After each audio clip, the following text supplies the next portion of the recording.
बिस्मिल्लाहिर्रहमानिर्रहीम, अस्सलामुअलैकुम। वेलकम करते हैं आपको इस शो में जिसका नाम है रूही एट 10 और मैं हूं आपका मेज़बान तिहामा आज़म।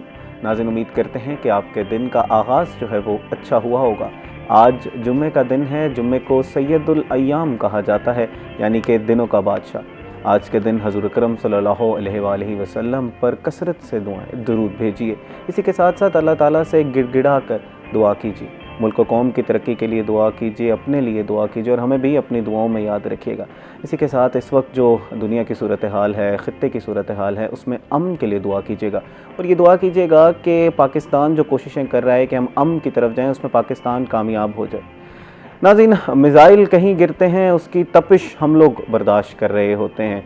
आपने देखा कि हालिया दिनों में हुकूमत कुछ अरसे से ये फ़ैसला कर रही थी कि पेट्रोल की प्राइसेस बढ़ानी है या नहीं बढ़ानी, लेकिन बिलाखिर उनको पूरी सूरत हाल देखते हुए हुकूमत को पास ऑन करना पड़ा आवाम पर और रात को हमने देखा कि पेट्रोल की प्राइसेस बढ़ा दी गई हैं। इसमें हमने इन सारी सूरत हाल में इंसान के अंदर ये होता है कि यार अब आगे क्या होगा, मेरा एक अनसर्टेनिटी की सिचुएशन होती है, लेकिन फिर भी हमने उम्मीद का दामन हाथ से नहीं छोड़ना और हुकूमत के बनाए हुए कवानीन पर अमल करना है। हुकूमत जो हमें रूल्स और रेगुलेशंस दे रही है उसको फॉलो करना है। जैसे स्मार्ट लॉकडाउन का हम सुन रहे हैं कि कई बड़े शहरों में स्मार्ट लॉकडाउन लगा दिया गया है, तो हमने उस पर अमल करना है। ऐसा नहीं है कि हम कानून को भी फॉलो ना करें और फिर ये भी तवक्को रखें कि हुकूमत हमारी हेल्प करेगी। और इस सूरत हाल में हुकूमत ने भी ये सोचना है कि आवाम को किस तरह रिलीफ दिया जा सकता है। अब 460 रुपये अगर लीटर होगा पेट्रोल तो वो बर्दाश्त नहीं कर सकता आम आवाम। इसी के साथ 520 रुपये डीज़ल का कह दिया गया है। तो ये क़ुव्वत ख़रीद पहले ही कम थी और मज़ीद जब इस तरह के बोझ बढ़ेंगे तो एक रद्द अमल तो आवाम का आएगा। आवाम को भी चाहिए कि सूरत हाल को समझे और इसी के साथ हुकूमत को भी चाहिए कि वो इस सूरत हाल को देखते हुए आवाम को कुछ ना कुछ रिलीफ दें। नाज़रीन, उम्मीद करते हैं कि ये हालात जो हैं वो कुछ बेहतर होंगे और अल्लाह ताला से जो हम दुआएं कर रहे हैं अल्लाह ताला भी हमारी दुआएं सुनेगा। अब अपने मौजू पर चलते हैं। हम अक्सर ये सुनते हैं कि हमारी हुकूमत जो है वो बात नहीं सुन रही, सरकारी इदारों में हमारी बात नहीं सुनी जाती। कोई फ़ाइल हमने आगे पहुंचानी है तो उसको शायद कोई पहिए लगाने पड़ेंगे, ये आम हम लोग बातें सुन रहे होते हैं। इस सूरत हाल से निपटने के लिए फिर हम देखते हैं कि कौन सा हुकूमती इदारा है जो हमारी बात सुनेगा। इसमें हमारे पास वफाकी मोहतसब का इदारा, सूबाई मोहतसब का इदारा जो है वो सामने आता है। आज इसी इदारे के हवाले से समझने की कोशिश करें कि ये इदारा काम किस तरह करता है, हम अपनी शिकायत इस इदारे को किस तरह दे सकते हैं और क्या इस इदारे में भी हमारी बात सुननी जाती है या नहीं सुनी जाती। इस पर तफसीलन गुफ्तगू करने के लिए हमारे साथ मौजूद हैं महमूद जवेद भट्टी साहब, जो कि प्रोविंशियल ओम्बड्समैन एडवाइज़र हैं। माज़रत खां, अस्सलाम वालेकुम सर। वैसे क्या हाल है? Welcome to the show sir. बहुत शुक्रिया जी, आपने हमारे लिए वक्त निकाला। आपके चैनल का शुक्रिया, मुझे मदद किया और ताकि हम अपने इदारे की बात लोगों तक पहुंचा सकें हम। Thank you so much sir. नाज़रीन, इन्हीं के साथ तशरीफ़ रखते हैं अहमर ख़ान बाबर साहब, जो कि सीनियर रिपोर्टर हैं, सीनियर क्राइम रिपोर्टर हैं रूही टीवी के। इनसे जो क्राइम के रिलेटेड जो सूरत हाल है उसके ऊपर गुफ्तगू करेंगे और ये भी जानने की कोशिश करेंगे कि ये जो पेट्रोल की सूरत हाल है इसमें कहीं गश्त पे तो कोई असर नहीं पड़ेगा, क्योंकि अगर गश्त पर असर पड़ा तो फिर लामहला तौर पर सिक्योरिटी की सूरत हाल जो है वो डिटीरियरेट कर सकती है। और कुछ अर्सा पहले आपने एक नाखुशगवार वाक़या देखा होगा कि एक निजी मॉल के सामने एक शख्स को दिन दिहाड़े, बल्कि रात का वक्त था, उस टाइम पर गोलियाँ मारकर कत्ल कर दिया जाता है। उस केस का क्या बना, पूरी हम देख रहे हैं कि नेशनल मीडिया की हेडलाइंस की जीनत बना रहा वो वाक़या, उस पर भी तफसीलन हम लोग गुफ्तगू करेंगे। अस्सलाम वालेकुम अहमर ख़ान बाबर साहब, welcome to the show sir. जनाब कैसे हैं, क्या हालात हैं? अल्हम्दुलिल्लाह, बहुत शुक्रिया आपका। जनाब आपसे ही स्टार्ट करते हैं। पेट्रोल की प्राइसेस बढ़ा दी गई हैं, इस वक्त क्या डिटेल है? क्या मैंने 460 लीटर 458 लीटर की बात की पेट्रोल की, थोड़ा सा डिटेल से बताइएगा कि कब बढ़ाई गई, रात को लोग सोए हुए थे, बढ़ा दी गई? बस ऐसे ही, मैं भी ऑन ड्यूटी था, अचानक ही अंदाज़ा तो था लेकिन कल रात को बढ़ाने का, क्योंकि समरी जो है वो ज़्यादा की गई हुई थी, लेकिन हमें ये लग रहा था कि 30 से 40 रुपये या 50 रुपये तक बढ़ाएंगे, लेकिन ये अंदाज़ा नहीं था कि 100 से भी ज़्यादा बढ़ा दें। तो अचानक जब ये ख़बर हमने सुनी कि 137 रुपये से ज़ायद जो पेट्रोल की कीमत है वो उसमें बढ़ा दिया गया है, डीज़ल की कीमत में भी इजाफ़ा कर दिया गया है। अब मौजूदा सूरत हाल ये है कि पेट्रोल और मसनूआत तमाम चीज़ों के ऊपर डिपेंड करती है। अगर आपके पेट्रोल मसनूआत की कीमतें जो हैं वो कम होंगी तो चीज़ें जो हैं वो सस्ती भी होंगी। अगर पेट्रोल मसनूआत की कीमतें महंगी होंगी, ज़्यादा होंगी, तो सारी सी बात है हर चीज़ के ऊपर असरात होंगे। वो आपको सब्जियों पर भी होंगे, आपके फलों पर भी होंगे, आपके कंस्ट्रक्शन के चीज़ों पर भी होंगे, आपकी गाड़ियों पर भी होंगे, आपकी तमाम ETC चीज़ों पर, मतलब 1 से लेके 100 तक जितनी भी चीज़ें आती हैं वो आपकी महंगी होंगी। उस पर ये चीज़ है। अब पेट्रोल की कीमत में अचानक इतना बड़ा इजाफा कर दिया है। पहले भी जब पेट्रोल की कीमत में इजाफा हुआ था तो उस वक्त भी जो चीज़ें हैं वो काफ़ी हद तक ना थोड़ी सी महंगी हो गई। मतलब कि अगर पेट्रोल की कीमत बढ़ाते हैं ये 10 रुपये या 20 रुपये, तो वहाँ से चीज़ बढ़ जाती है 100 रुपये और 150 रुपये। बिल्कुल। अगर जब 100 रुपये इजाफा होगा तो सोचो, तो 500 तो 1000 रुपये तो मामूली सी बात है ना कि इजाफा कर देंगे चीज़ें, क्योंकि तमाम चीज़ें जो हैं वो पेट्रोल और डीजल पर डिपेंड करती हैं। अच्छा, अब आ जाएँ इस तरफ से किराया जात पे। जो डीजल इस्तेमाल करती हैं हैवी गाड़ियाँ, तो उनके असरात ये, जब पहले इन्होंने पेट्रोल बढ़ाया था तो उन्होंने पहिया जाम कर दिया था कि हमारी कुव्वत ख़रीद मतलब कि इतनी नहीं है कि हम पहले डीजल करें, डीजल ख़रीदें फिर उसको जाकर लें, ना शहरी इस चीज़ को ले रहे हैं, क्यों। अच्छा, फिर प्रोडक्शन की चीज़ें जो हैं, कुछ फैक्ट्रियाँ जो हैं वो भी बंद हो गई, क्यों। जैसे ही मटेरियल महंगा हुआ तो उन्होंने वहीं पे रोक दिया, क्योंकि अभी भी वो मज़ीद रोक देंगे, क्योंकि अभी मज़ीद बढ़ाने का ख़तरा भी है, पेट्रोल शायद मज़ीद भी बढ़ा सकते हैं, क्योंकि अब हफ्ता वार जो है वो इन्होंने बढ़ाने का शुरू किया हुआ है, तो मज़ीद भी बढ़ा सकते हैं। तो इस तरह से तमाम असरात जो है वो काफ़ी बुरे हो रहे हैं, तमाम चीज़ें जो हैं वो भी महंगी होंगी, गरीब आदमी जो है वो पिस जाएगा। अब ये जो रिलीफ मोटरसाइकिल सवारों के, ये इस तरह से कैसे रिलीफ होगा, या तो आप उस तरह से बढ़ाएं कि जैसे रिलीफ का क्या, थोड़ी सी डिटेल बताइएगा, क्या रिलीफ दिया जा रहा है मोटरसाइकिल। कुछ सुन रहे थे कि शायद कोई डिजिटल ऐप बनाई जाएगी और राशनिंग की जाएगी। तो ये तो देखिए ना, इस तरह से कोई रिलीफ नहीं होता। पेट्रोल पंप्स पे रश बनाई होगा, गई है अभी तक तो कुछ ऐसा सामने नहीं आया कि जैसे मतलब कि रिलीफ दें मोटरसाइकिल सवारों को। जैसे अब हाई ऑक्टेन था, उन पर जो है वो काफ़ी हद तक उन्होंने बंद कर दिया, महंगा कर दिया। जो कि सरकारी बड़ी गाड़ियाँ थी उन पर भी हाई ऑक्टेन जो है वो बंद हो गया। जैसे मैं अपनी अगर पुलिस डिपार्टमेंट की बात करूँ, तो पुलिस डिपार्टमेंट जो हैवी बाइक्स थी जो डॉल्फिन स्क्वाड को दी हुई थी, वो उन्होंने उनसे वापस ले ली। तो वो तो बड़ा हमें नज़र आता था, पूरे शहर में गश्त करती थी। ऐसे ही है, अब उनसे जो उनमें हाई ऑक्टेन जो है वो पेट्रोल डलता था, वो भी महंगा हो गया, तो फिर उन्होंने बंद कर दी। अच्छा, उसके साथ अब ये जो पेट्रोल महंगा, उन्होंने फिर डॉल्फिन की गश्त जो थी वो मुहाफिज स्क्वाड वाली बाइक्स पर दे दी, उस पर जो 1 to 5 उनको दिए हुए हैं उन पर लगा दी। अब मज़ीद पेट्रोल महंगा हो गया, तो इस पर मैं ये समझता हूँ कि तमाम चीज़ों पे गश्त पे बहुत ज़्यादा असरात पड़ेंगे। अब होता क्या है, मुल्तान पुलिस की जो गाड़ियाँ हैं उन पे भी काफ़ी जो उनको रोज़ाना का 5 से 10 लीटर पेट्रोल मिलता था, उनमें भी काफ़ी बजट पर काफ़ी उनको असर पड़ेगा। क्योंकि पिछले अगर हम 2 साल पहले की बात करें तो मुल्तान पुलिस के हवाले से तो मुल्तान पुलिस ने जो है वो पेट्रोल पंप्स का भी 10 करोड़ रुपए देना था। तो जैसे ही अचानक पेट्रोल की कीमतों में इजाफा हुआ, क्योंकि पहले जो है वो आप देखते थे कि 100, 90, 98 इस तरह का पेट्रोल होता था, तो अचानक 150 हुआ, तो उनके बजट पे काफ़ी असर पड़ा। जब उनके बजट पे असर पड़ा तो काफ़ी एक तो पेट्रोल उन्होंने देना बंद कर दिया था पुलिस की गाड़ियों को, तो वहाँ पर फिर उनका बिल जो है वो भी 10 करोड़ बन गया था। सही। पहले उन्होंने फिर वो 10 करोड़ का बिल अदा किया, तो फिर पेट्रोल पंप से उनको पेट्रोल वालों ने उनको पेट्रोल देना शुरू किया। अब यहाँ पर मज़ीद पेट्रोल महंगा हो गया, अब देख लें कि 500 के करीब हो गया, 460 रुपए के करीब है, तो किस तरह से मैनेज होगा। घर का बजट अगर लगा लेते हैं ना कि घर से ऑफिस तक जाते हुए एक मोटरसाइकिल सवार का अगर बिल था 6000, 7000, 8000, वो डबल हो गया, 16,000, 20,000 हो गया। अब जिसकी तनख्वाह ही 20,000 थी, तो उसका पेट्रोल अगर 20,000 लग जाएगा तो वो फिर किस तरह गुजारा कर सकता है, या जिसकी तनख्वाह ही 50,000 थी। बिल्कुल ऐसे ही है। अब गश्त के हवाले से मैं ये कहना चाह रहा हूँ कि पुलिस की जो गश्त है वो काफ़ी हद तक अब मुझे ये लगता है कि डाउन होगी। पहले आप देखते थे कि डॉल्फिन स्क्वाड हमें फील्ड में मिलता था, मुहाफिज फील्ड में मिलता था, POs इश्तिहारियों की गिरफ्तारियाँ हो रही थी, मुख्तलिफ जराइम पेशा अफराद की गिरफ्तारियाँ हो रही थी, लेकिन गुज़श्ता 2 से 3 हफ्तों में हम देख रहे हैं कि काफ़ी डाउन जा रहा है। अच्छा अहमद साहब, जब हम ईद से पहले और ईद के बाद जब हम प्रोग्राम्स ये कर रहे थे, तब आपने कहा था कि क्योंकि हुकूमत ने या पुलिस ने गश्त इसके बढ़ा दी है, इसकी वजह से हम देखें कि क्राइम की सूरत हाल कुछ बेहतर हुई है। ये जो मुल्तान है उसमें उस तरह के वाक़यात हमें नहीं मिले जो पहले मिलते थे ईद के दौरान ख़ास तौर पर, और इसमें हिकमत अमली बहुत अच्छी थी क्योंकि गश्त बहुत बेहतर किया गया था। अब जब गश्त कम किया जाएगा पेट्रोल की वजह से, आपको लगता है कि क्राइम की सूरत हाल ख़राब होगी और दोबारा से मौका मिलेगा उन अनासर को कि वो दोबारा से चोरी, डकैती और इस तरह की वारदातों में इजाफा हो जाएगा? हाँ, जाहिर सी बात है। मैं अब आपको ये बात बता रहा हूँ कि गश्त ना होने की वजह से हमारा विहाड़ी रोड से जो BCG चौक आता है, तो इस दौरान जहाँ पर लोहे और सरिये और दरवाज़ों वाले बैठे हैं लोग यहाँ पर ना, तो इनकी तकरीबन 8 से 9 दुकानों की छतें जो हैं वो चोर जो हैं वो छतें तोड़कर दुकानों के अंदर दाखिल हुए हैं। वो ताला तोड़ गैंग की आप बात कर रहे थे, अब छत तोड़ गैंग आ गया। छत तोड़ गैंग आ गया, तो उन्होंने मतलब कि गश्त नहीं है, तो इस तरह से वाक़यात, अब वारदातें मज़ीद होना शुरू हो गई हैं, वारदातें होना, चोरी की वारदातें हो रही हैं, रॉबरी की वारदातें हो रही हैं, सिर्फ क्या है कि गश्त नहीं है। अब जो पेट्रोल उनको मिल रहा था उसमें पेट्रोल में थोड़े से कम कर दिया पुलिस को। अब डॉल्फिन की जो बाइक्स थी वो भी उन्होंने बंद कर दी। मुहाफिज की जो बाइक थी वो अपनी मर्ज़ी की गश्त करते हैं, उनका कोई अब चेक एंड बैलेंस नहीं है क्योंकि वो अपनी बाइक पे गश्त करेंगे। अच्छा, इस तरह हाथ से करेंगे तो ज़ाहिर सी बात है गश्त के निज़ाम तो काफ़ी हद तक बेहतर तो नहीं हो सका, कम ही होगा।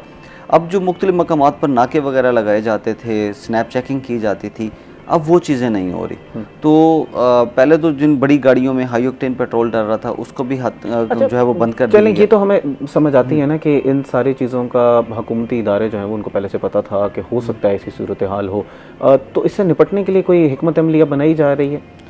देखिए, इससे निपटने के लिए कोई ऐसी हिकमत अमली नहीं है। बस लॉकडाउन के हवाले से यही कहा जा रहा है कि मतलब कि शहरी जो हैं वो अपने लॉकडाउन होगा तो अपने घरों में बैठेंगे तो पेट्रोल की भी बचत होगी और उनकी भी बचत होगी। तो ये मैं समझता हूँ कि मसले का हल नहीं है।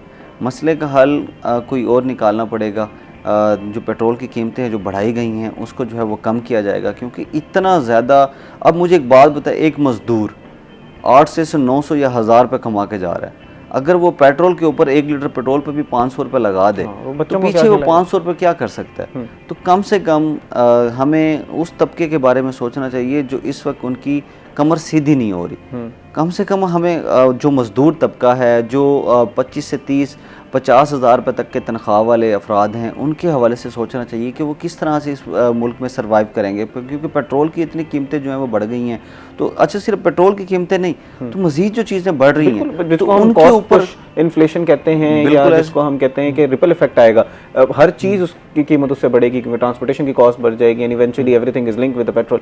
तो महंगाई तो बहुत ज़्यादा होने वाली है, इन्फ्लेशन। और ये वो सूरत हाल है जिसमें हमने बड़ी मुश्किल से पाकिस्तान ने काबू पाया था। एक पीक स्टेबिलिटी जिसको इकोनॉमिस्ट कह रहे थे कि हमने अचीव कर ली, और फिर अब हमने ग्रोथ की तरफ जाना था, और फिर अनफॉर्चुनेटली कि कैसे सूरत हाल हो गई है जिसका अब हमने मुकाबला जो है वो करना है। अवामी रद्द-ए-अमल क्या आ रहा है अमर खान साहब, क्योंकि आप लोग रिपोर्टर हजरात जो हैं वो फील्ड पे रहते हैं, किस तरह देख रही है अवाम?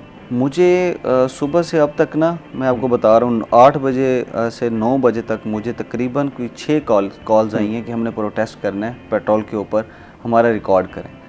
तो मतलब कि हमें खुद समझ नहीं आ रही कि अब अवाम जो है वो भी बोलना चाह रही है कि पेट्रोल की कीमतों के ऊपर, क्योंकि ये छोटा सा इजाफा नहीं है, ये बहुत बड़ा इजाफा है। तारीख का सबसे बड़ा इजाफा है ये पेट्रोल का। पाकिस्तान के हवाले से अगर मैं बात करूँ, 137 से ज़ायद जो है वो पेट्रोल बढ़ाया गया है। मैं समझता हूँ कि इतना ज़्यादा, हाँ ठीक है, 10-10-20 में, अब देखें जब कम होने की बारी होगी तो फिर 10-20 जो है वो कम किया जाएगा, या 7 रुपये या 8 रुपये कम करेंगे, लेकिन ये बहुत ज़्यादा इजाफा है जिससे आम शहरी जो है वो मुतासिर हो रहा है। इसमें हर जो इस तरह की सूरत हाल होती है उसमें कुछ ना कुछ ग्लिमर ऑफ होप लाजमी होता है, कुछ अपॉर्चुनिटी होती है।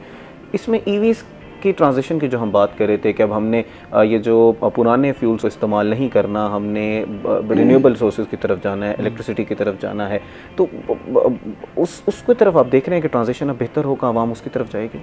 सर देखिए, मैं आपको ये बता रहा हूँ कि अगर आप उनकी जो इलेक्ट्रिक बाइक्स हैं, इलेक्ट्रिक चीज़ें हैं, उनकी तरफ तो अगर जाना है तो वहाँ से बिजली भी तो महंगी कर रहे हैं, तो वहाँ से बिजली भी महंगी हो गई है, वहाँ से जो इलेक्ट्रिक बाइक्स हैं उनकी कीमतें भी बढ़ा दी गई हैं। Eventually we will transition towards the solar power और हाइडल पावर ना, तो अगर हर कोई फिर उसकी तरफ जाएगा और फिर ईवीज़ को इस्तेमाल करेगा, तो आपको लगता है कि ये ग्लिमर ऑफ होप है, छोटा सा इसमें कुछ है?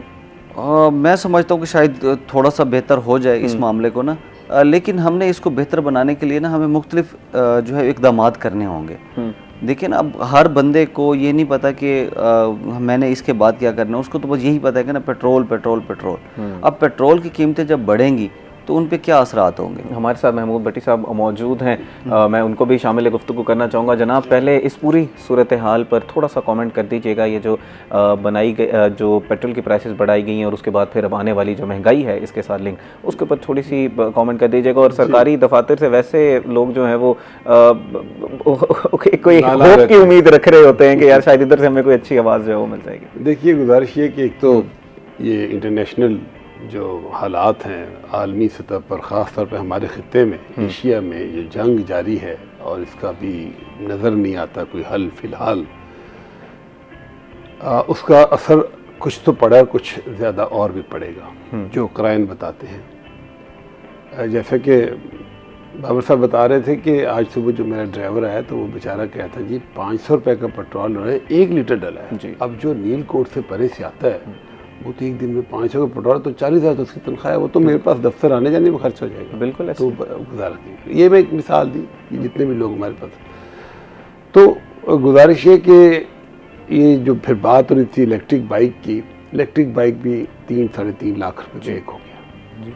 और ये भी पता चला है कि अक्सर लोगों ने बताया कि इसकी जो इनबिल्ट बैटरी है जब वो ख़त्म हो जाती है तो फिर वो पूरी मशीनरी उसकी जवाब दे जाती है।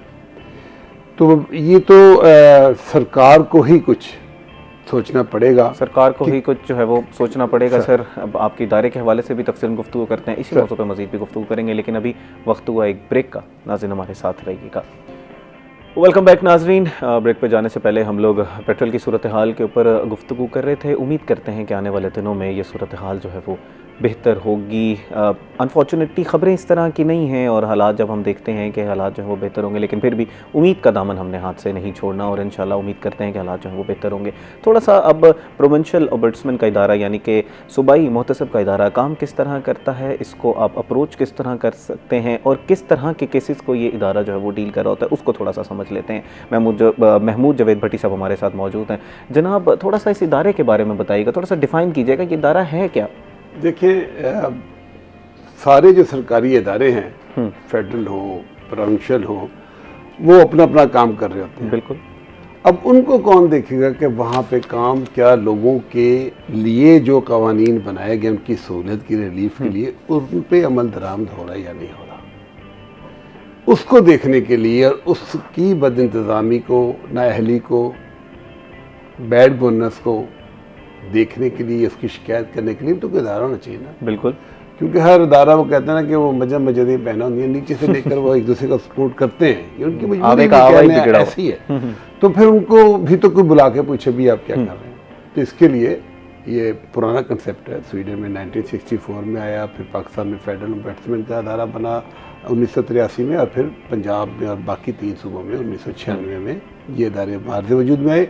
इनका काम ये कि अगर किसी भी सूबाई अदारे में या उसकी झैली किसी इदारे में बदइंतज़ामी है, जो काम करना चाहिए तो वो नहीं हो रहा और जो नहीं करना चाहिए वो हो रहा है, उसकी शिकायत आम पब्लिक या जिसको उससे ग्रीवेंस है वो दे सकता है। अब उसके देने का तरीका बड़ा आसान है।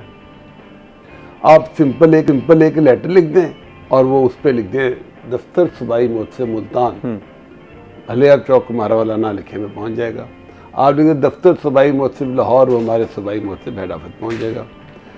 अब जदीद दौर है, आप अभी उठाए फ़ोन 1050, मैं हंस के कहता हूँ 50 हमारी सराकी ज़बान में याद करने के लिए आप कॉल करें। सुबह 8 बजे से लेकर रात 12 बजे तक हमारे ऑपरेटर बैठे, उसी वक्त आपकी दरख्वास्त रजिस्टर्ड हो जाएगी और हमारे भी उसमें कंप्यूटर में। महमूद साहब, ये भी सरकारी इदारा, जिस इदारे से मसाइल है वो भी सरकारी इदारा। अब लोगों के जहन में एक परसेप्शन भी तो होती है ना कि ये दोनों सरकारी इदारे हैं, यहाँ काम नहीं हो रहा तो मेरा वहाँ कैसे काम हो जाएगा। नहीं, हमारा सरकारी इदारा ये कह लीजिए कि बाकी इदारों से थोड़ा मुख्तलिफ है। ठीक। क्योंकि हम एक तो उनके साथ मिल के काम नहीं करते, हम उनको ये कह लिए कि हम उनसे उनकी हम जवाब तलब ही करते हैं। हमारे उनके साथ ऐसा कोई लहज़ान नहीं होता कि मैं रोज़ किसी दफ्तर जाऊँ, गपशप करूँ या उससे कोई दोस्ती रखूँ, ये वो ऐसा हमारे इदारे में। हम अपने दफ्तर में बैठ के काम करते हैं। हमारा व्हाट्सएप पे मैसेज आता है, टेलीफोनिकली जाता है, हमारा लेटर जाता है, हमारा नोटिस जाता है और हम उनसे जवाब मांगते हैं। 1050 पे आप कॉल रजिस्टर करा दें, आप हमारी हेल्पलाइन है उस पर करा दें, आप हमारे व्हाट्सएप नंबर पे करा दें, आप हमारे जो है अपना हमारी ऐप है उस पर आप जाके कंप्लेंट दर्ज करा दें। वो जिस तरह से आप कंप्लेंट दर्ज कराएंगे, दर्ज होने के बाद हम आपको कॉल करेंगे। अगर आपसे ज़रूरी डॉक्यूमेंट्स लेने हैं वो मंगवा लेंगे। अदारे को कहेंगे कि जी बताएं जी ये शिकायत है, इसका जवाब दें। अच्छा, किस तरह के केसेस को आप लोग डील कर रहे होते हैं? सर बेतहाशा केसेस है, मतलब कि एडमिनिस्ट्रेशन है, पुलिस है, एजुकेशन है, हेल्थ है, लाइफ स्टॉक है, मतलब कि कोई 50 के करीब सूबाई महकमे और फिर आगे उनसे झैली उनकी इदारे जो हैं, ठीक, उन सब की शिकायत हमारे पास आती है और उन सब इदारों की शिकायत, मतलब जैसे देखिए अगर मैं इज्तिमाई बात करूँ तो इज्तिमाई ज़्यादा ये नहीं कि एक मोहल्ले में पानी ठहरा हुआ है तो ये वासा की शिकायत हो जाएगी, पानी सही। अगर ये जलालपुर शुजाबाद है तो कॉर्पोरेशन की हो जाएगी, या वहाँ पे गंदगी है तो सॉलिड वेस्ट की हो जाएगी। इंडिविजुअली ये है कि खुदा न खास्ता मेरा मोबाइल स्नैच हो गया, मेरी FIR नहीं हो रही, तो ये आजकल बड़े है इसका। या ये कि मैं पटवारी के पास गया हूँ या ADLR के पास गया हूँ, मेरा ये फ़र्द नहीं दी जा रही, रेवन्यू के मुतल्लिक़ है। या ये कि हमारे गांव में जो है वो क्या कहते हैं कोई बीमारी जानवर में फैली है, तो मतलब जो वफाकी तमाम जिस तरह का भी मसला एक इंसान को किसी भी सरकारी इदारे से हो सकता है, वो मुहतसिब के इदारे से जो है वो रब्ता कर सकता है। अगर वो वफाकी कोई महकमा है तो वफाकी मुहतसिब के इदारे से, अगर प्रोविंशियल कोई महकमा है तो प्रोविंशियल मुहतसिब के इदारे से। अच्छा, इसमें डिजिटली आपने बताया कि आप कंप्लेन कर सकते हैं, उसको चेक भी किया जा सकता है कि कहाँ तक मेरी पहुँची जो मैंने कंप्लेन की थी? हमारी जो ऐप है, आप गूगल प्ले स्टोर पर जाएँ और वहाँ पे प्ले स्टोर जाके हमारी ऐप आप डाउनलोड कर ले, पूरा ट्रैकिंग सिस्टम है। एक एक दिन की आपको पता चलेगा कि कंप्लेंट दर्ज हो गई, उसके बाद ये कंप्लेंट जो है ये मतलब से नोटिस ले लिया गया, आपको उसके उसी व्हाट्सएप नंबर पे आपके उसका वो इतला आ जाएगी आपको कि आपकी कंप्लेंट दर्ज हो गई है। और एजेंसी का जवाब आने के बाद अगर आप ज़रूरी समझते हैं जवाब दायर करें, और अगर आप फिर भी आप समझते हैं कि वो काम नहीं आपका हो रहा, तो हम आपको इनवाइट करेंगे। आप टेलीफोनिकली भी आ सकते हैं हमारे साथ, हम आपको फिजिकली भी आना चाहें, मुल्तान छोटा सा ज़िला है, आ जाते हैं लोग। एक केस को रिजॉल्व करने के लिए कानूनी कितना टाइम है आपके पास? हमारे पास 60 से 90 डेज हैं। हमने उसमें ये इसको हर सूरत में इसको हल कर देना है, ठीक, इन ईदर वे जो कानून की रोशनी में होगा। और दूसरी बात ये कि फिर इस पर इम्प्लीमेंटेशन है जो हमने लाजमी करवानी है। अगर वो हो गया और वो अदारा या वो शख्स मुहतसिब के फैसले के ख़िलाफ़ अगर वो गवर्नर साहब के पास अपील में नहीं गया और वफाकी मुहतसिब के मामले में प्रेसिडेंट ऑफ पाकिस्तान के पास अपील में नहीं गया, तो फिर हमने उस पर इम्प्लीमेंट करवाना और हम उसको फैसला करके छोड़ नहीं सकते। ठीक है, ये इस ट्रैक रख इम्प्लीमेंटेशन के ऊपर ज़रा सवाल करते हैं, क्योंकि अक्सर औकात हमारे यहाँ यही एक गिला होता है ना कि जनाब कानून बना गया, इम्प्लीमेंटेशन हुई, फैसला आ गया, इम्प्लीमेंटेशन नहीं हुई। तो इम्प्लीमेंटेशन के हवाले से गुफ्तगू करते हैं। कॉलर हमारे साथ लाइन पर मौजूद हैं, फिर पहले उनका जो है वो सवाल सुन लेते हैं। अस्सलाम वालेकुम जी, अपना नाम बताइएगा और सवाल कीजिएगा। मोहम्मद अयाद मेरा नाम है जी। मैं 131 जहांगिया का रहायशी हूँ, वहाँ मेरा रकबा है। ठीक है जनाब, सवाल कीजिएगा जनाब। उसके जी सर, सवाल आपका जनाब कीजिएगा, सवाल क्या करना चाह रहे हैं आप? यही सवाल है कि मैंने कम अज कम हद बरारी में अपने रकबे की हद बरारी के लिए 5-6 माह हो गए मैंने तहसीलदार जहानियों को दरखास्त दी हुई है, लेकिन अभी कार्रवाई नहीं होती। यार जुर्म की इंतहा है यार, कोई पूछने वाला नहीं है। इनकी क्लास में मैंने मोटरसाइकिल अपना लोधरा को दरखास्त दी, क्योंकि लोधरा में मेरा घर है। ठीक है, लोधरा में रहे तो और वो भी तो ना पता नोटिस दिया है कि जो जवाब वो 10 से 5 नहीं होते जनाब। आपका जो आपने मुहतसिब के दफ्तर में दरखास्त दी, फिर उसका रद्द अमल क्या मिला? उस दरखास्त का आपको जवाब क्या मिला? उसका भी कोई रद्द, वो कहते हैं हमने नोटिस दे दिया है जी, उनसे जवाब मांग लिया है जी, उनसे जवाब मांग लिया है जी। कितने जवाब वो रेवेन्यू डिपार्टमेंट वाले किसी को जवाब देते हैं? वो जवाब ही नहीं दे रहे। ठीक है, कितना वक्त हो गया? अभी आपने थोड़ी देर पहले वक्त बताया था, कितना वक्त हो गया इस पूरे केस को? कम से कम 5-6 माह हो गया। 5-6 माह हो गया जनाब।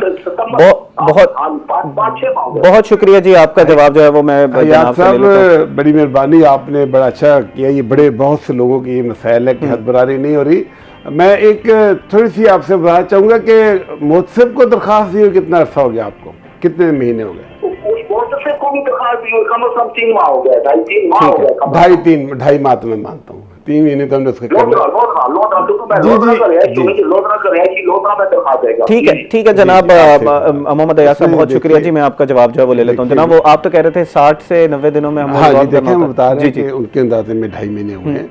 हर सूरत में जवाब उनका आ जाएगा। अच्छा, अब देखिए ना, अब जैसे भाई ने एक बात की कि इन्होंने हद बरारी का कहा है, अगर वो खेवट मुश्तरका है जी, और उसमें अभी तक इनका वो मतलब कि तहसीलदार ने इनका वनडे ही लैदा नहीं कि हद बरारी किस चीज़ की, तो मुश्किल हो जाती है ना। हमने तो कानून को देखना है ना।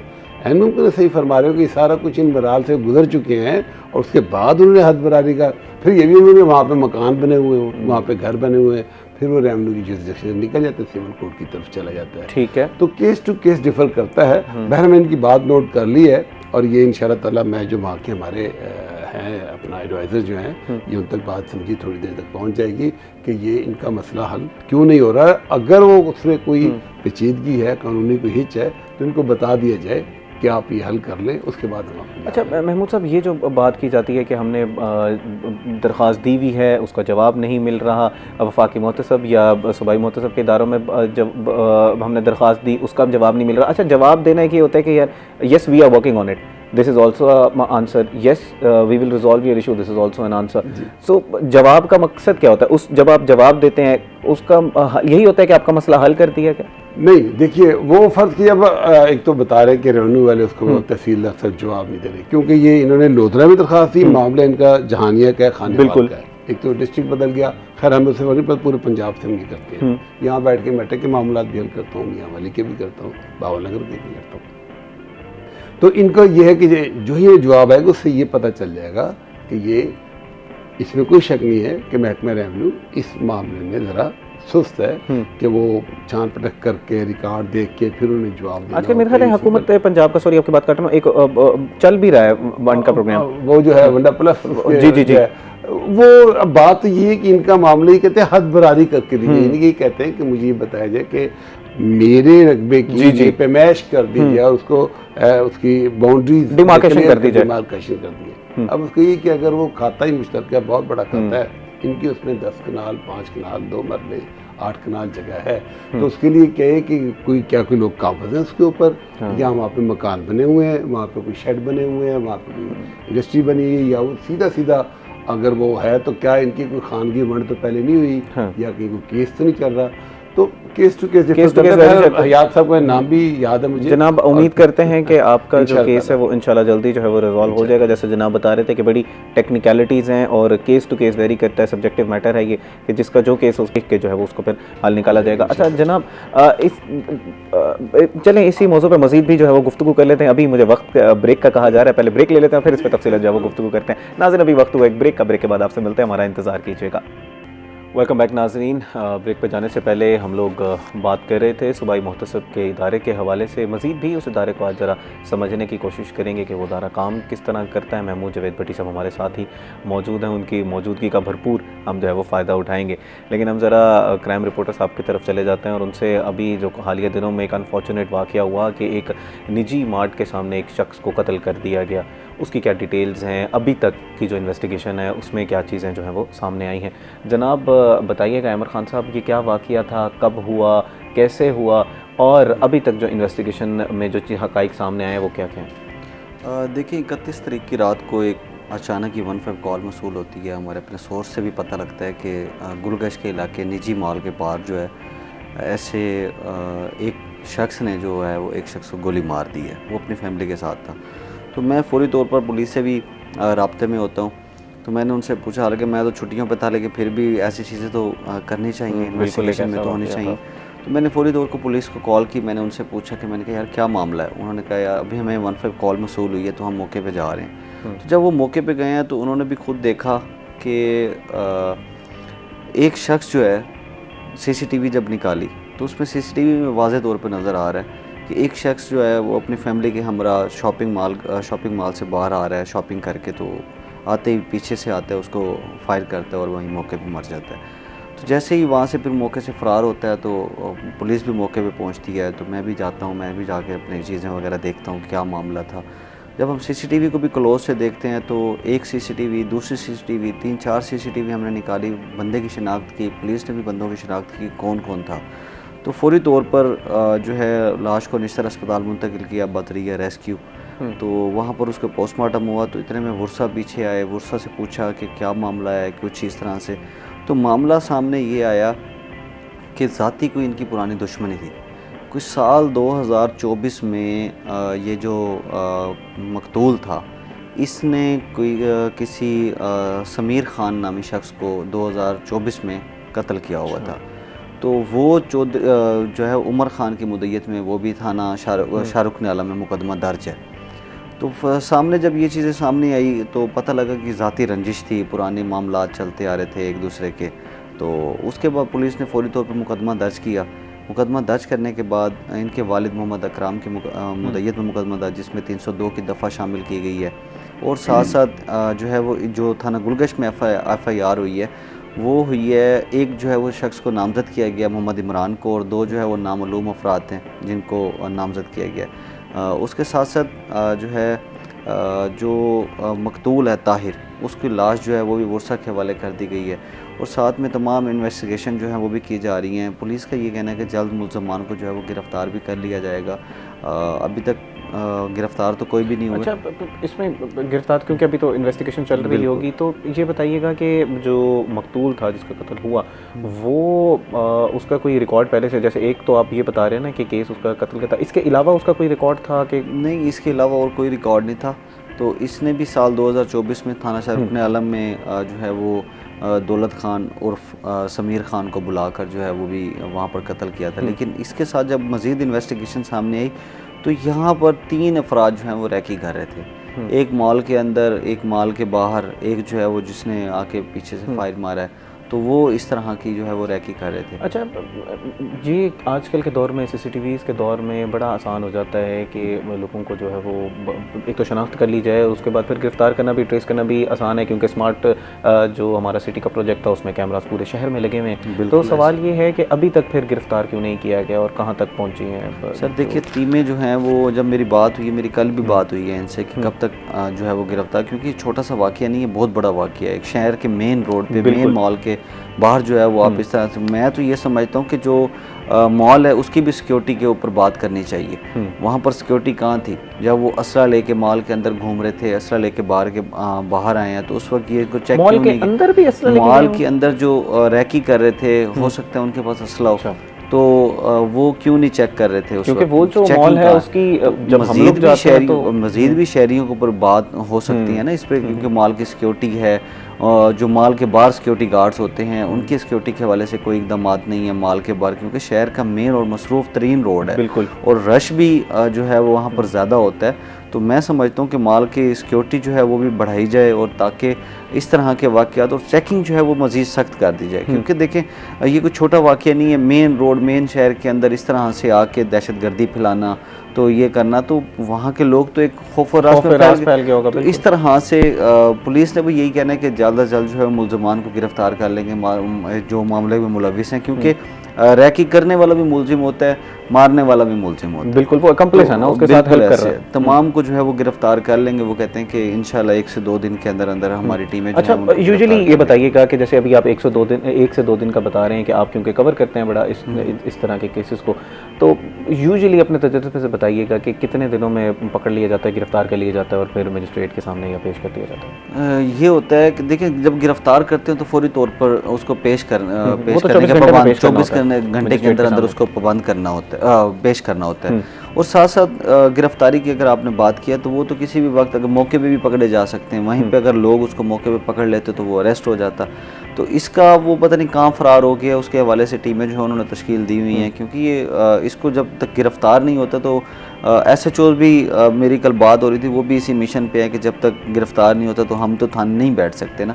तो इसी हवाले से वो टीमें जो है उन्होंने तश्कील दी हुई हैं। जल्द जो है उनका कहना है कि गिरफ़्तार कर लेंगे, जल्द जो है वो गिरफ़्तार कर लेंगे। अल्लाह करे कि ऐसा ही सूरत हाल हो और जल्द अज जल्द ये जो खौफ व हिरास एक आवाम में फैल गया और इस केस का चले कुछ ना कुछ हल जो है वो निकले। जनाब, ये बताइएगा कि शहर की अभी मजमूई तौर पर जो क्राइम की सूरत हाल है वो क्या है? एक ताला तोड़ गैंग के हवाले से आपने बारहा आवाज़ उठाई, जो आपने कहा कि वो नहीं पकड़े जा रहे, रात को लोग सोते हैं, सुबह उनका ताला टूटा हुआ होता है, चीज़ें जो है वो चोरी हुई भी होती हैं। अब कुछ छत तोड़ गैंग भी जो है वो मुतहरिक नज़र आ रहा है। देखें, छत तोड़ गैंग जो है वो भी पहले जो है वो कहीं लंटर तोड़ के आ जाते हैं छत के। लंटर तो नहीं, जैसे टीयर गार्डर की छत होती है तो उसको तोड़ देते हैं, तो रात को ही मतलब कि तोड़ के दुकान के अंदर दाखिल होकर सामान जो है वो निकाल के ले जाते हैं। अक्सर ये जो करियाना स्टोर्स हैं वहाँ पर वारदातें होती हैं। लेकिन अब मुझे इस बात की समझ नहीं आ रही कि वो जो विहाड़ी चौक से BCG चौक की तरफ रोड आ रहा है और इस हाथ पे आपकी जो शॉप्स वगैरह हैं, उन 7-8 शॉप्स के अंदर मतलब कि एक दिन एक शॉप के अंदर वारदात हुई, अगले दिन दूसरी के अंदर हुई, अगले दिन तीसरी के अंदर हुई, तो इस तरह से वो वारदातें कर रहे हैं। तो समझ नहीं आ रही कि मतलब कि गश्त, हमारी पुलिस की गश्त कहाँ है? क्या वहाँ पर कोई चेक एंड बैलेंस नहीं है? कोई रात को सामान लेके जा रहा है, कोई उसको चेक नहीं किया जाता कि कौन कहाँ से लेके जा रहा है। तो मतलब कि छत तोड़ना, फिर उस दुकान के अंदर दाखिल होना, फिर ताले तोड़ना, या फिर दुकान में दाखिल होकर सामान अभी तो पेट्रोल और ज़्यादा महंगा हो चुका है, तो फिर गश्त की सूरत हाल तो फिर और ज़्यादा ख़राब हो जाएगी। तो जाहिर सी बात है, क्योंकि ये इस पर हमें ना मज़ीद सोचना चाहिए कि एक तो चीज़ें महंगी बहुत हैं, और दूसरा इस तरह से वारदातें होगी तो ताजिर तो बैठ जाएगा, उसका तो वो ख़त्म हो जाएगा, वो कहेगा कि मैं कहाँ जाऊँ। तो कल भी ऐसे मेरी बात हो रही थी रात को ताजरों से, तो बता रहे थे कि कहते हैं कि यार हमें तो समझ नहीं आ रही कि एक कहते हैं कि हमारे पास टाइम नहीं है कि हम इस तरह से कोई काम करें कि इनको गिरफ्तारी के हवाले से कुछ देखें, तो पुलिस भी कहता है कि गश्त नहीं कर रही इस हवाले से। तो 7 से 8 वारदातें हैं जो इस तरह से सामने आई। मज़ीद भी थानों के हदूद में जो है वो जो जानवर चोरी की वारदातें हो रही हैं, घरों के अंदर चोरी की वारदातें हैं। रोज़ाना के आप देख लें कि 18, 19, 20 तो मोबाइल चोरी होते हैं। तो मोटरसाइकिल चोरी 5, 7, 8 मोटरसाइकिलें चोरी हो जाती हैं शहर के इलाके से। 3, 4, 5, 7 जो हैं वो रबरी की वारदातें हैं जो हैं वो सामने आ जाती हैं। जानवर चोरी की वारदातें जो हमारे जलालपुर पीर वाला, शुजाबाद, कादिरपुरा, थाना अल्पा। जब इस तरह के वाक़यात होते हैं तो आवाम फिर जाके रिपोर्ट करती है थानों में, और फिर हमने सुना था कि रवैया कुछ बेहतर बनाने के लिए तजावीज़ कुछ दी गई हैं, कुछ सर कहा जाएगा, कुछ आप जनाब करके बात की जाएगी। एक तो उसमें बताइएगा कि कितना अमल हो रहा है, दूसरा बॉडी कैम्प्स का हम लोग सुन रहे थे कि बॉडी कैम्प्स बनाए जाएंगे अस्पतालों में, पुलिस वालों को बनाए जाएंगे, कुछ ट्रैफिक एहलकारों को कुछ को दिए भी गए थे, बाकियों को दिए गए हैं अभी तक या नहीं दिए? देखिए ट्रैफिक पुलिस का अलग था ये मंसूबा, क्योंकि ट्रैफिक पुलिस का पिछले साल का ये मंसूबा था कि उन्होंने कहा था कि इसको हम फॉलो करेंगे। तो अब वो फॉलो करना शुरू हो भी गए हैं। मतलब कि मुल्तान के मुख्तलिफ मकामात पर अगर आप देखते हैं तो वो बॉडी कैम लगा के खड़े होते हैं, तो वो तमीज़ से भी बात कर रहे होते हैं, क्योंकि अब बॉडी कैम भी हैं, मजबूर भी हैं। तो इसके साथ अगर हम बात करते हैं पंजाब पुलिस के हवाले से, पंजाब पुलिस को एक तो SHO जब वो ऑन ड्यूटी होगा, एक जो मुहर्रर होता है थाने का मुंशी वो पहन के बैठेगा, और तीसरा जो गश्त पर होगा, जो भी तफ्तीशी, जो भी ASI या सब इंस्पेक्टर आपकी गश्त की ड्यूटी होगी, तो वो दौरान गश्त जो है वो उसको लगा के बैठेगा। अभी तक ना इन्होंने कैमरे परचेज़ किए बॉडी कैम, ना ही जनाब जी सर वाली कहानी है जो है वो अभी तक वहीं पड़ी हुई है। तो जब तक बॉडी कैम ही नहीं खरीदे जाएंगे तो लगाएंगे कैसे? तो अभी तक जो है वो ट्रैफिक वार्डन्स ने लगाए हुए हैं, लेकिन अभी पंजाब पुलिस को मिले नहीं है। जैसे ही उनको मिलेंगे तो वो भी लगा लेंगे। तरह से जब तक जो है वो जब तक वो ख़रीदेंगे नहीं तब तक वो कैसे पहन सकते हैं? तो इस सूरत हाल को भी हुकूमत को भी देखने की ज़रूरत है और आला अफसरान को भी सूरत हाल को देखने की ज़रूरत है। नाज़रीन, अभी वक्त हुआ एक ब्रेक का। ब्रेक के बाद आपसे मिलते हैं। थोड़ा सा ओम्बड्समैन का जो इदारा है उस पर गुफ्तगू करेंगे, हमारे साथ रहिएगा। वेलकम बैक नाजरीन। ब्रेक पर जाने से पहले हम लोग थोड़ी सी शहर के क्राइम की सूरत हाल के ऊपर गुफ्तगू कर रहे थे। नाजरीन, अब थोड़ा सा ओम्बड्समैन के इदारे पे गुफ्तगू कर लेते हैं। महमूद जावेद भट्टी साहब, ये बताइएगा कि आपके इदारे ने, अगर हम बात करें इस माली साल की, तो कितने केसेस रिजॉल्व किए, कितनी आपको जो है वो कंप्लेंट्स हुई और कितने अभी तक पेंडिंग में पड़े हुए? देखिए, किसी भी इदारे की आप कह लिए कि लोगों में जो पजीराई है अवाम में या उसकी अफादियत का मालूम होना है, ये सबसे पहला तो मैं कहता हूँ ये हिस्सा जो है, बड़ा हिस्सा जो है वो खुद मीडिया के आप जैसे दोस्तों का है कि यार आपके ज़रिए हमारी बात लोगों तक पहुँचती है, और जिन्हें नहीं पता था वो भी इस तरफ अब राग़िब हो रहे हैं, तवज्जो कर रहे हैं। तो अभी देखिए कि 2024 में जो 42-43,000 केसेस थे टोटल पंजाब में 25 जब एंड हुआ तो हमारे 63,000 से केसेस ज़्यादा रिजॉल्व किए हमने, और उसमें हमारी जो रेजोल्यूशन की जो रेशियो है वो हमारी 94-95% है। फिर पिछले आगे आ जाते हैं जो नवंबर में दर्ज हुए, दिसंबर में दर्ज हुए, जनवरी फरवरी में हल होंगे। एक बात। दूसरी बात ये मैं ये समझता हूँ कि इसमें जो ज़्यादा जो कैरेक्टर है वो है कि इम्प्लीमेंटेशन का। जी, जिसकी हमारी इम्प्लीमेंटेशन रेशियो जो है वो 87-89% है, और जो रह जाते हैं वो हैं जो कुछ तो या तो एजेंसी ने टाइम मांगा होता है कि हमें टाइम दें, हम इसको सॉल्व कर रहे हैं, कुछ पेचीदा केसेस होते हैं, या कानूनी तौर पर उनके पास वो वक्त होता है कि इसमें ये अभी हो। जैसे फर्ज की अपील चल रही है ADR के पास, हमारे पास जब बंदा सुने 2 साल हो गए हैं तो मेरा ये ADCR के पास फैसला नहीं हो रहा, या तहसीलदार के पास है, उसके पास अगर उसको 180 डेज दिए हुए हैं कानून ने, तो हम ये तो नहीं कह सकते आप 3 दिन में सॉल्व कर दें, तो हमें इंतजार करें। या किसी कोर्ट में कोई मामला चल रहा है या कहीं और उसकी कोई ट्रिब्यूनल उसको देख रहा है, तो फिर हमें उसको सैनिटाइज करना पड़ता है कि जब जो ही वो फैसला होगा तो हम उस पर ले लेंगे। आपको तो 17A की बहुत सारी दरख्वास्त जो मुलाजमीन बेचारे डेथ हो गए, वो हमने एक फैसला किया, हमारे फैसले को गवर्नर साहब ने अपहेल्ड रखा, ऑनरेबल हाई कोर्ट ने उसको अदरवाइज किया, लोग सुप्रीम कोर्ट चले गए। अब ऑनरेबल सुप्रीम कोर्ट ने जो है अगस्त सुप्रीम कोर्ट ने फिर वो वही किए कि जो उससे पहले जिनकी डेथ होगी उनको 17A के तहत हक मिलना चाहिए। तो इस तरह कुछ फैसले सैनिटाइज करने पड़ते हैं। अच्छा, इसमें जो इम्प्लीमेंटेशन है वो किस तरह कराई जाती है? और एक तो रिजॉल्व करने का टाइम पीरियड आ गया ना, इम्प्लीमेंटेशन का कितना टाइम देते हैं आप इदारे को? इम्प्लीमेंटेशन का हम ज़्यादा किस कार्रवाई किस तरह जाती है? हमारे जो हम उसको डायरेक्शन केस कहते हैं कि इम्प्लीमेंटेशन उसकी है जिसमें हम डायरेक्शन दे दी कि इसको 45 डेज में 60 डेज में। देखिए एक रोड है, ये गली, उसको पुख्ता करना है, हमें भी पता है फंड्स अभी नहीं है, जून में आएंगे तो हम उसको 60 डेज दे देते हैं, या फंड्स अरेंज करें, ये बड़ा मसला है, इसको हल करें। पाइपलाइन से डील करनी है, इसको करें। या पुलिस डिपार्टमेंट का जी हमें एक इंक्वायरी कर रहे हैं और 2 सीनियर अफसर इंक्वायरी करें, काइंडली कुछ वक्त दे दें हम इसको, ताकि अच्छी तरह छानबीन करके इस आदमी का मसला कानून की तरह हल करते हैं। तो उस पर हमें थोड़ा टाइम लग जाता है, अदरवाइज हम 60 डेज से 45 डेज से ज़्यादा हम टाइम नहीं लेते। अभी आपने एक एग्जांपल ले ली, यही वासा का एक बहुत बड़ा मसला है सीवरेज का पूरे शहर में। कुछ हमने सुना भी सही कि फंड्स भी मुख्तस किए गए, हर वासा है, साफ़ पानी का मसला है, इससे हर शख्स जूझ रहा होता है।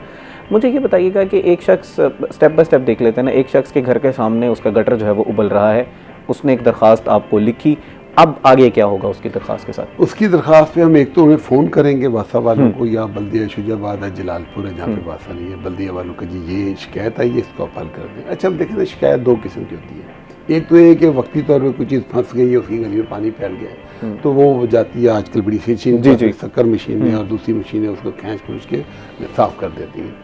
और एक ये कि वो पाइप लाइन ही सारी गली की ख़त्म हो गई है और वो नई बिछनी है, उसके लिए फंड्स की ज़रूरत है। तो आपको भी पता है कि इतने तो गवर्नमेंट को फंड दिए होते, और फिर ख़ास तौर पे ये उन इलाकों में ज़्यादा जो हमारे नवाही इलाके हैं, जहाँ पे लोग ऐसे ही 15-15, 20-20 कनाल पे प्लाट बना के भाग जाते हैं। लोग बेचारे सस्ते प्लाट ले लेते हैं। अब जब ले लिया, ना वहाँ पे सीवरेज है, ना उसकी सोलिंग है, ना वहाँ पे सड़क है, ना वहाँ पे कोई दूसरी सहूलत पैदा करके दी गई उनको, तो वो फिर वो कोशिश करते हैं कि ये महकमा सरकारी महकमा करे, जो कि सरकारी महकमे के लिए फौरी तौर पर उसको करना मुश्किल है, क्योंकि उसकी उसमें बाउंड्री में नहीं होती, उसकी जिम्मेदारी में अभी नहीं आया था। प्राइवेट शख्स ने कॉलोनी बनाई, उसको चाहिए था। तो फिर इस तरह के जो कैसे वो तवक्को तो रख रहे हैं कि हमारा ये मसला हल होगा चाहिए, वहाँ में वो तो इसका फिर जवाब क्या दिया जाता है उन्हें, किस तरह जो वो फिर ये कहते हैं सर हमने नोट कर लिया, फंड्स आएंगे, और बंदे भी कहते हैं ठीक है सर, ये रजिस्टर्ड हो गया ना, इनके पास चला गया, इन्हें उसका एस्टिमेट लगा लिया है 15 लाख का, 20 लाख का, 30 लाख का। हमें उम्मीद है अब ये इंशाल्लाह इसी तरह के केस की एग्जांपल एक और ले लेते हैं कि एक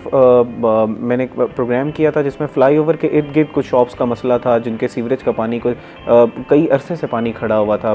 मेरे जहन से वो जगह शेषा रोड पे फ्लाईओवर बना है, जिस पे बड़ा उसका एक बड़े अरसे से एक मसला चल रहा है, वो रिजॉल्व नहीं हो रहा सर। उसका जरा बताइएगा कि कौन सा इदारा अब इसको देख रहा है? जी, उसकी वजह ये हुई ना कि शेषा रोड फ्लाईओवर बना, उसका फ्लाईओवर तो जैसे तैसे कंप्लीट हो गया, लेकिन उसके साथ जो उसके दूसरे लवाजमात एक्सेसरी थी, उसके फंड ही अभी नहीं आए। अब वन रीजन और दी अदर जो भी है, अब वो आए, उसके नीचे सारे ड्रेनेज बने, तो पानी उसका फिर थोड़ी सी हमारी आवाम को भी चाहिए कि जो ड्रेनेज की जगह थी उस पर थड़े ना बना दें, पुख्ता इंक्रोचमेंट ना किया जाए, पुरानी नालियाँ बंद कर दी, सड़क बनती है, ड्रेन पड़ा होता है, उस पर हम थड़े बना के अपने सब्जी और फ्रूट की दुकानें बना लेते हैं, दुकानें बढ़ा लेते हैं, घरों के रैप बना लेते हैं, गलियाँ बंद कर देते हैं।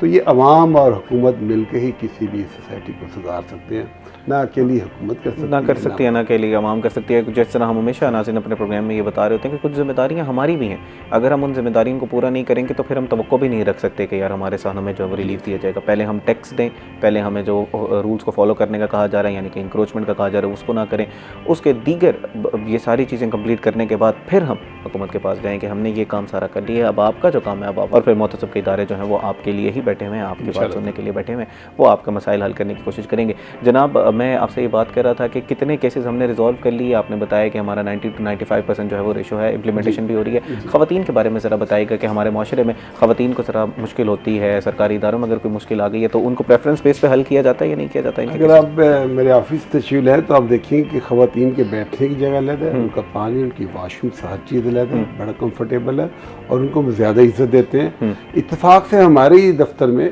स्पेशियस था, तो हमने 3 कमरे जो है वो फेडरल ओम्बड्सपर्सन फॉर हरासमेंट उनको दिए हुए हैं, और वहाँ पे भी ख़वातीन आती है तो वो यही समझते हैं उनका अपना दफ्तर इजीली होता है। Thank you so much for being with us Mahmood Javed Bhatti Sahab. उम्मीद करते हैं कि आवाम को इस इदारे के बारे में समझ आया होगा, और ये जो हमारे अंदर एक डिसइल्यूजनमेंट है या हम लोग थोड़े से होपलेसनेस भी एक पैदा हो जाती है ना, तो उससे थोड़ी सी होप क्रिएट करने में कामयाब हुए होंगे कि अगर आपका कोई मसला है तो इदारे हैं जहाँ पर आप कंप्लेन कर सकते हैं। और 90 to 95% अगर किसी इदारे की बकौल उनके, हमने वेरीफाई नहीं किया, बकौल उनके अगर कोई उनकी रिपोर्ट है कि वो उस पर काम करें, इंप्लीमेंटेशन भी हो रहा है, तो इसका मतलब है कि इदारा सही काम कर रहा है। आप भी अपनी कंप्लेंट्स कराएं और आपका मसला जो है वो इंशाल्लाह हल होगा। अहमद खान बाबर साहब, आपका भी बहुत शुक्रिया जी। आज हमने क्राइम के हवाले से सूरत हाल पर गुफ्तगू की। उम्मीद करते हैं कि क्राइम की सूरत हाल हमारे शहर की जो वो बेहतर होगी। नाज़रीन, उम्मीद करते हैं कि प्रोग्राम का पहला हिस्सा आपको पसंद आया। कब आपसे मुलाकात होगी एक ब्रेक के बाद एक नए टॉपिक, कुछ नए गेस्ट के साथ। हमारा इंतज़ार कीजिएगा। वेलकम बैक नाजरीन। ब्रेक पे जाने से पहले हम लोग सूबाई मोहतसब के इदारे को जो है वो समझ रहे थे। ये इदारा काम किस तरह करता है, इसकी बुनियादी ज़िम्मेदारियाँ क्या हैं। इसी के साथ साथ हमने शहर में क्राइम की सूरत हाल पर तफसीलन गुफ्तगू की। उम्मीद करते हैं कि प्रोग्राम का पहला हिस्सा आपको पसंद आया होगा। नाज़रीन, प्रोग्राम के इस हिस्से में हमने बात करनी है, क्योंकि आज जुमा है और जुमे के दिन हम कोशिश करते हैं किसी न किसी इस्लामिक टॉपिक पर बात की जाए।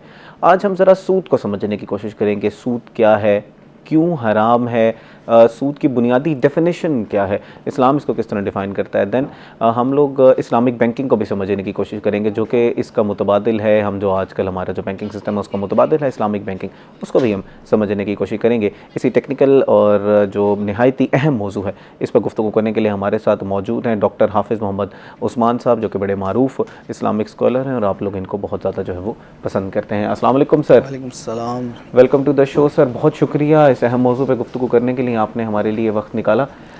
जी, आपका भी शुक्रिया कि आपने इस अहम मौजू के लिए मुझे पसंद किया और इंतखाब किया।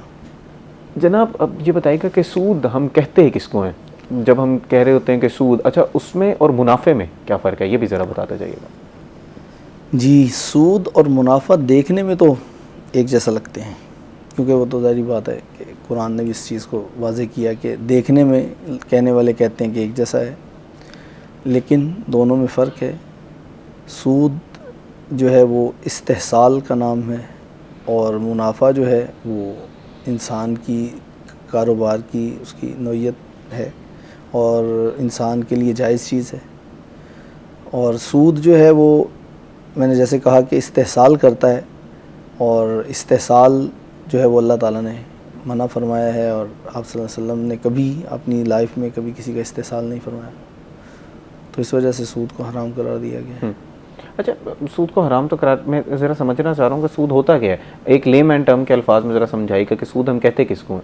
हाँ जी, सूद जो है वो हम कहते हैं कि बग़ैर मेहनत के, कुछ लोग इस पर भी एतराज़ कर जाते हैं, लेकिन मैं अभी इस पर गुफ्तगू नहीं कर रहा। मैं बग़ैर मेहनत के पैसे के साथ पैसा इकट्ठा करना, यानी आप किसी की मजबूरी का फ़ायदा उठाना, अगर आसान अल्फाज में कह दें तो किसी की मजबूरी का फ़ायदा उठाना। फॉर एग्ज़ाम्पल, अगर मैंने आपको आज 500 रुपये उधार दिया और मैं आपसे ये तकाजा कर रहा हूँ कि आपने कल मुझे इसका 550 देना है या 750 देना है, तो ये सूद है। हाँ जी, आपने 501 भी कहा तो वो भी सूद है। मतलब ठीक है ना। वो उसकी वजह ये है कि अब देखें, जो बंदा मजबूरन आपसे उधार ले रहा है या आपसे मकसद के पैसे रिक्वायर कर रहा है, तो डेफिनेटली वो अपनी किसी ज़रूरत के लिए कर रहा है, ठीक है ना। तो उस ज़रूरत में उसने तो खर्च कर दिया, उसको प्रॉफिट तो नहीं आ रहा, लेकिन आप उससे प्रॉफिट का तकाजा कर रहे हैं, तो वो प्रॉफिट का तकाजा करना जो है वो जायज़ नहीं है, क्योंकि वो उस टाइम मजबूर है, वो मजबूरी में है और मजबूरी से फ़ायदा उठाना ये जायज़ नहीं है। अच्छा, अब सर हमारा अब पूरा जो बैंकिंग का निज़ाम है वो खड़ा ही इसके ऊपर है। हम आए दिन देख रहे होते हैं इंटरेस्ट रेट सुन रहे होते हैं। इंटरेस्ट, मुझे मेरी तस्दीक कीजिएगा, ये सूद ही है। डेफिनेटली कन्वेंशनल एक दो सिस्टम आ गए हैं, एक कन्वेंशनल है, उसी की तरफ आ रहा हूँ। अब इसका मुतबादिल हमारा इस्लामिक बैंकिंग सिस्टम है, जो कि हमारे मुल्क में राइज है, हम लोग उसको जो है वो इस्तेफादा हासिल कर रहे हैं। उसमें और इसमें फ़र्क क्या है, ये भी ज़रा बताइएगा। देखिए, सबसे पहली बात यह है कि एक हमारा मुरव्वजा निज़ाम है जो कि गैर मुस्लिमों के दौर से, जब वो हमारे ऊपर हुक्मरान हुए, उस वक्त से चलता हुआ आ रहा है।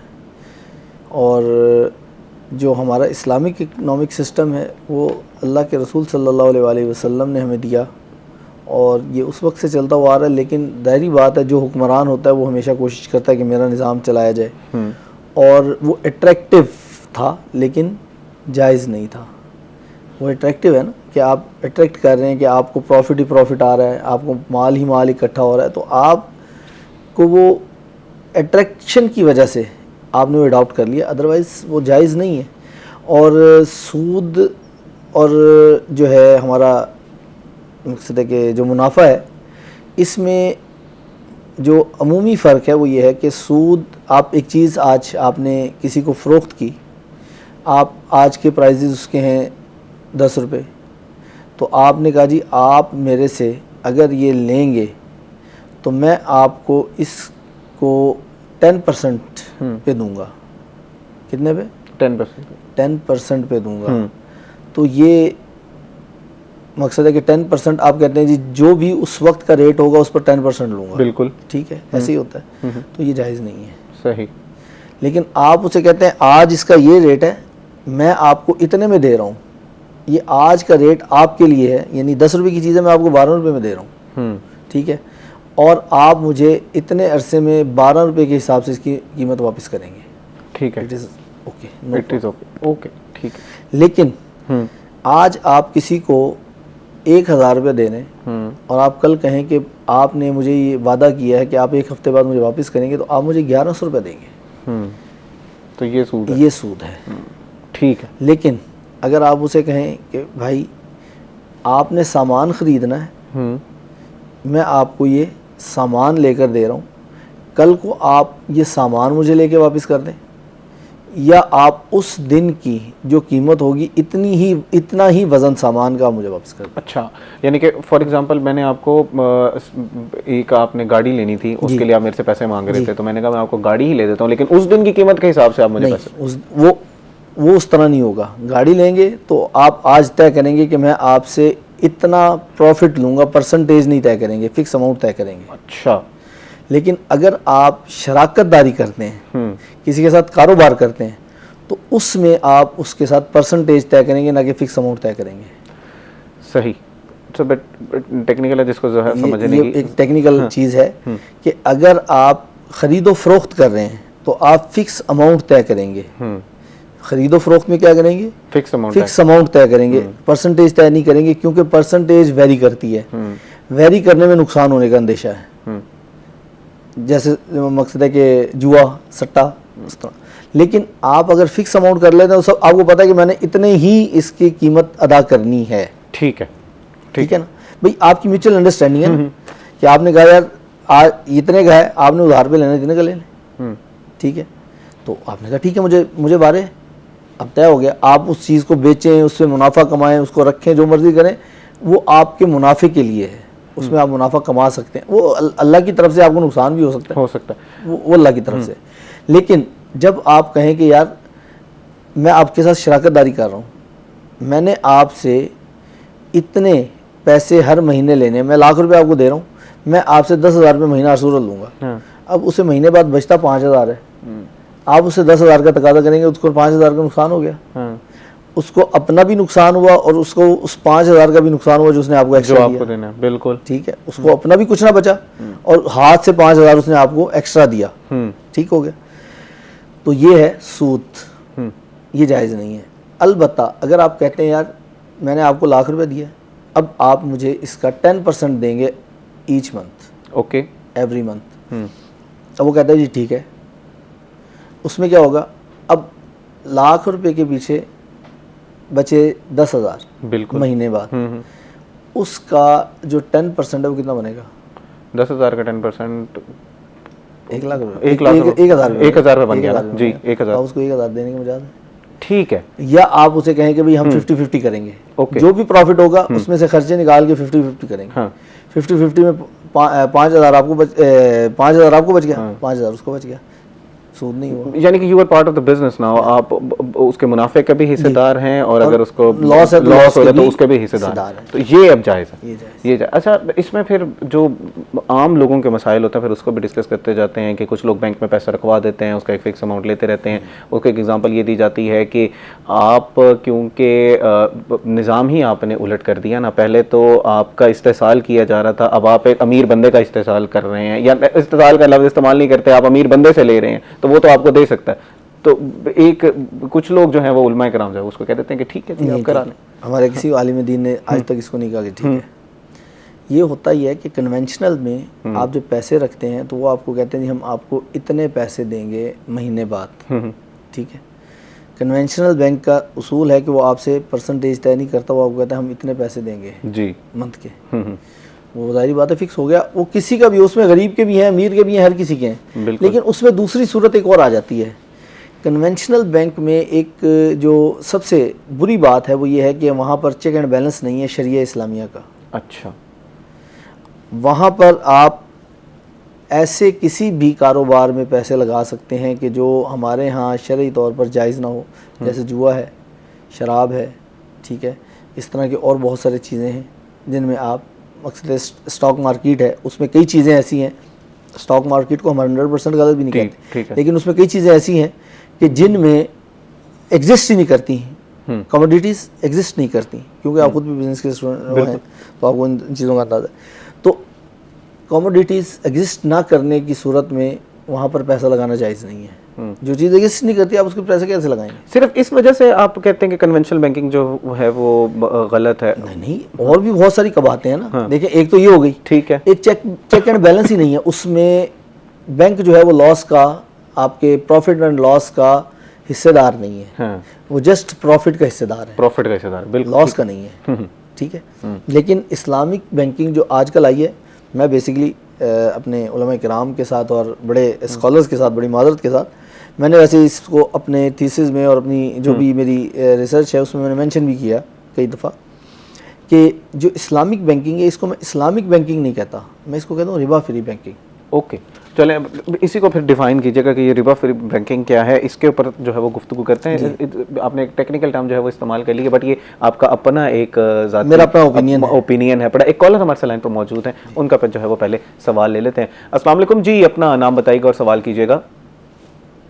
जी वालेकुम सलाम भाई, मैं शाहिद हुसैन बात कर रहा हूँ दाखलपुर से। जी शाहिद साहब, सवाल कीजिएगा। ये भाई ये सवाल से कर्जा लेते हैं, अगर वो बंदा फोत हो जाता है तो वो फिर हम कर्जा किसको? ठीक है, मतलब आप ये कह रहे हैं कि आपने कर्जा लिया, जिनसे लिया वो फौत हो गए हैं, तो अब आपने वो कर्जा किसको वापस करना है, यही सवाल है आपका? जी बहुत शुक्रिया जी, मैं आपका जवाब ले लेता हूँ। जनाब जवाब दे दीजिएगा पहले, फिर अपने मौजूद पे। एक डेफिनेट से फैक्ट है कि उसका जो भी वारिस है नेक्स्ट टू किन उसको देंगे, वो फिर उसकी वरासत के हिसाब से उसका, अगर उसने किसी का देना है तो वो दे के उसके बाद जो भी वरासत होगी वो वरासत के कानून के मुताबिक तकसीम हो जाएगा। ठीक है, ये तो बिल्कुल एक सीधा सा एक मसला था।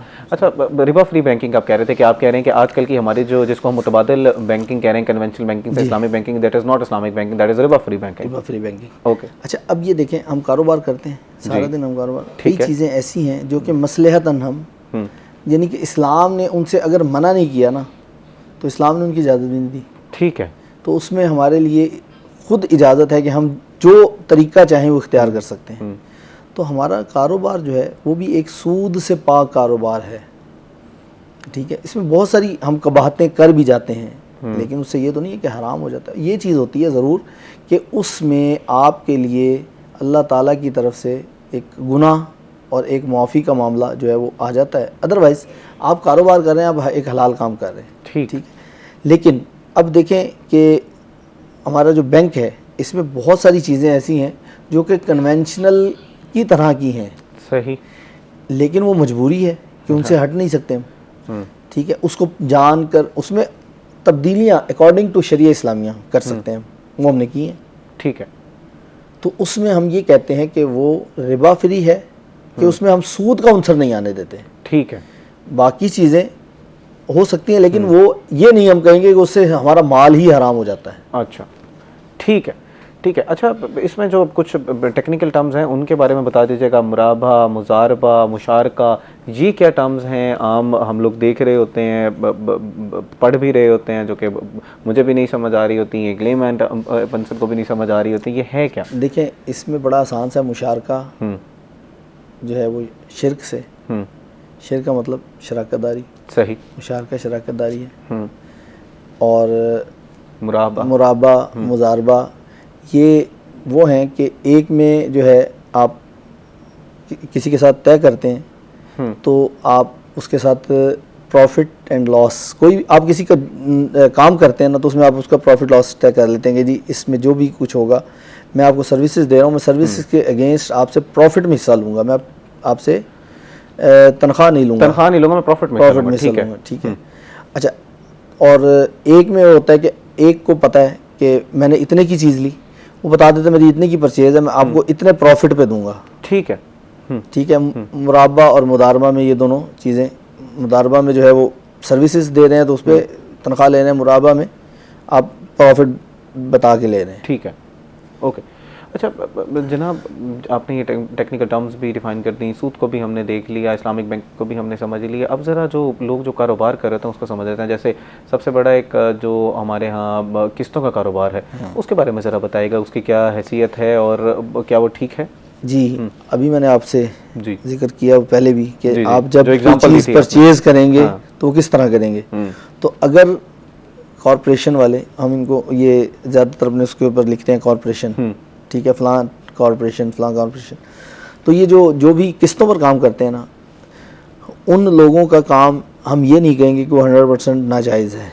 ठीक, हाँ, उस सूरत में वो नाजायज़ हो जाएगा कि अगर वो वही काम करते हैं कि जी परसेंटेज पर चीज़ें फ़रोख्त करते हैं, और अगर कोई किस्त लेट करता है अपनी तो उस पर वो पेनल्टी लगाते हैं। पेनल्टी से मुराद, हाँ। पेनल्टी से मुराद के उसके ऊपर वो कहते हैं जी कि मैं आपसे, आपने देखें मिसाल के तौर पर मैं आपको दिनों के हिसाब से मिसाल दे देता हूँ ताकि आसानी हो जाए समझने में, कि एक चीज़ आपने ली 50 रुपए की, ठीक है, आपने कहा जी मैं 10 दिन के अंदर आपको पैसे दूंगा, 10 दिन में मैं आपको 60 रुपये दूंगा, ठीक है, ठीक है। उसने कहा जी ठीक है 60 रुपये दे दीजिएगा, लेकिन 11वां दिन हुआ तो मैं 61 रुपये लूँगा। तो उसने कहा यार 10 दिन में से एक दिन ऊपर हो गया, 1 रुपया मजीद बढ़ गया, आप अब मुझे 61 देंगे, तो वो जायज़ नहीं है। अच्छा, ठीक है, ठीक है, क्योंकि आपने तय कर लिया तो इसका मतलब है कि तय कर लिया, दिन ऊपर मजबूरी, ये अल्लाह ताला भी इंसान को छूट देता है, ठीक है। अल्लाह ताला ने अपनी मखलूक को भी कहा है कि एक दूसरे का ख्याल रखो, अल्लाह के रसूल सल्लल्लाहु अलैहि वसल्लम ने। इसी में ये जो आपने बता दी है ना कि ये गलती है, इसमें आइडियली सिस्टम होना क्या चाहिए, उसके ऊपर जो है वो फिर गुफ्तगू करते हैं। लेकिन अभी उस्मान साहब वक्त हुआ एक ब्रेक का, ब्रेक के बाद नाज़रीन इसी मौजू पर गुफ्तगू करते हैं, हमारे साथ रहिएगा।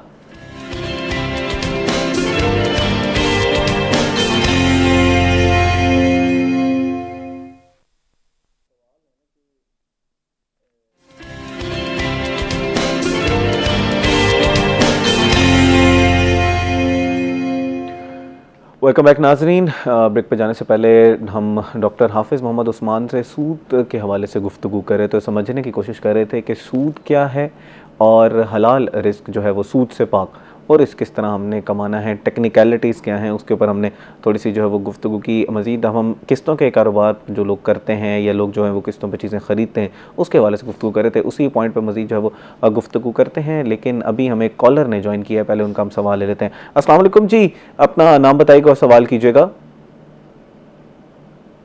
मेरा सवाल ये था कि हो तो कहते हैं तो उस औलाद में फिर बेटियों का क्या मतलब कि उसमें कितने परसेंटेज हिसाब किताब बनता है उनका, ये पता करना।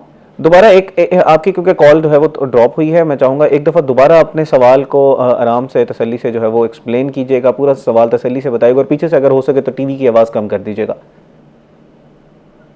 अरे ये मैं कह रहा हूँ कि मतलब कि वालिद फोत हो जाता है तो फिर उसमें जायदाद का जो है ना औलाद का क्या हिसाब किताब होता है, और उसके बाद बेटी का उसमें क्या हिसाब बनता है। ठीक है, आप विरासत के हवाले से सवाल जो है वो कर रहे हैं, मैं जवाब ले लेता हूँ डॉक्टर हाफिज़ मोहम्मद उस्मान साहब से। जनाब वो विरासत के हवाले से उनका सवाल है कि बेटी का कितना हिस्सा है विरासत में, वो ये जानना चाह रहे हैं, तो मौजू से थोड़ा सा हट रहे हैं। डेफिनेटली आप सल्लल्लाहु अलैहि वसल्लम ने बता दिया कि अगर शोहर फोत हो जाता है या वालिद फोत हो जाता है तो उसमें जो खातून का इसार, उसका पहले तो उसका देखा जाएगा कि उसके ऊपर कर्ज़ कितना है। ठीक, कर्ज़ देने के बाद उसमें बीवी का 1/8 है, बेटी का 1/4 है और बेटे का 1/2 है। ठीक है, एक आसान सा सीधा जो है वो फार्मूला है। 8वां हिस्सा, अगर आसान अल्फाज में कहें तो 8वां हिस्सा बीवी का, चौथा हिस्सा बेटी का और दूसरा हिस्सा बेटे का। जनाब उम्मीद करते हैं कि ज़ुहैब साहब आपको जो है वो उसका जवाब जो है वो मिल गया होगा, पूरा तफसीलन जो है वो पूरा विरासत का उस्मान साहब ने जो है वो समझा दिया। मज़ीद भी अगर आपको कोई चीज़ पूछनी है या किसी और नाज़रीन आप लोग जो है वो कॉल करना चाहते हैं तो आपकी स्क्रीन के ऊपर नंबर जो है वो आ रहे हैं, आप उसके ऊपर कॉल करके हमसे जो है वो रब्ता कर सकते हैं। डॉक्टर हाफिज़ मोहम्मद उस्मान साहब, आप समझा रहे थे जो किस्तों पर कारोबार है वो किस तरह किया जाता है। मैंने आपसे सवाल किया था कि ये तो आपने गलतियाँ बता दी ना, आइडियली एक निज़ाम होना करना क्या चाहिए, किस पे मैं फ़र्ज़ करें मैं आज एक चीज़ ख़रीदना चाहता हूँ कोई चीज़ किस्तों पे, तो मुझे किन किन चीज़ों को जो है वो देखना चाहिए? हाँ जी, देखें उसमें सबसे जो अहम शराइत हैं उनमें यही है कि आपने जो तय कर लिया है वो फ़िक्स अमाउंट हो। पहली चीज़ तो ये है कि वो फ़िक्स अमाउंट हो और आपको पता हो कि मैंने इतने अरसे में देनी है। सही।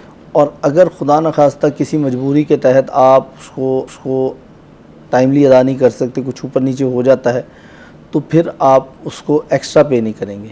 ठीक है। अच्छा, दूसरी बात, आजकल कन्वेंशनल बैंकिंग में मैं आपको साथ ही बता दूं कि ये जो किस्तों पर चीज़ें देते हैं वो भी करते हैं ये काम ना, तो भी ये भी जायज़ नहीं है कि आपने जी 1 साल का तय किया, आप 6 महीने बाद देने गए पैसे। हाँ, आपने कहा जी मैं 6 महीने में मैं आपको पूरे दे रहा हूँ। हाँ। तो वो कहे जी ठीक है, तो आपका हमारे साथ तय हुआ था, मिसाल के तौर पर आपने 1 लाख रुपए की चीज़ ली, हमने कहा था 1 साल में हम आपसे जो है ना 1,10,000 रुपये लेंगे, लेकिन अब आप 6 महीने के बाद ये आ गए तो अब आप 1,05,000 में देने। अच्छा, तो ये जायज़ नहीं है। ये जायज़ नहीं है। ये जायज़ नहीं है क्योंकि आपने तय कर लिया था, इसका मतलब है तय कर लिया था। ठीक है, अब वो आप उससे जो है पीछे नहीं हट सकते। ठीक है, फिक्स अमाउंट क्योंकि जिसकी आप बात कर रहे हैं। जनाब अभी हमें एक और कॉलर ने जो है वो ज्वाइन किया, उनका सवाल ले लेते हैं। अस्सलाम वालेकुम जी, अपना नाम बताइएगा और सवाल कीजिएगा। मोहम्मद शकूर खान बात कर रहा हूँ उड़ीसा केंद्र से। जी शकूर साहब। मोहतरम डॉक्टर हाफिज मोहम्मद उस्मान साहब, अस्सलाम वालेकुम। वालेकुम अस्सलाम।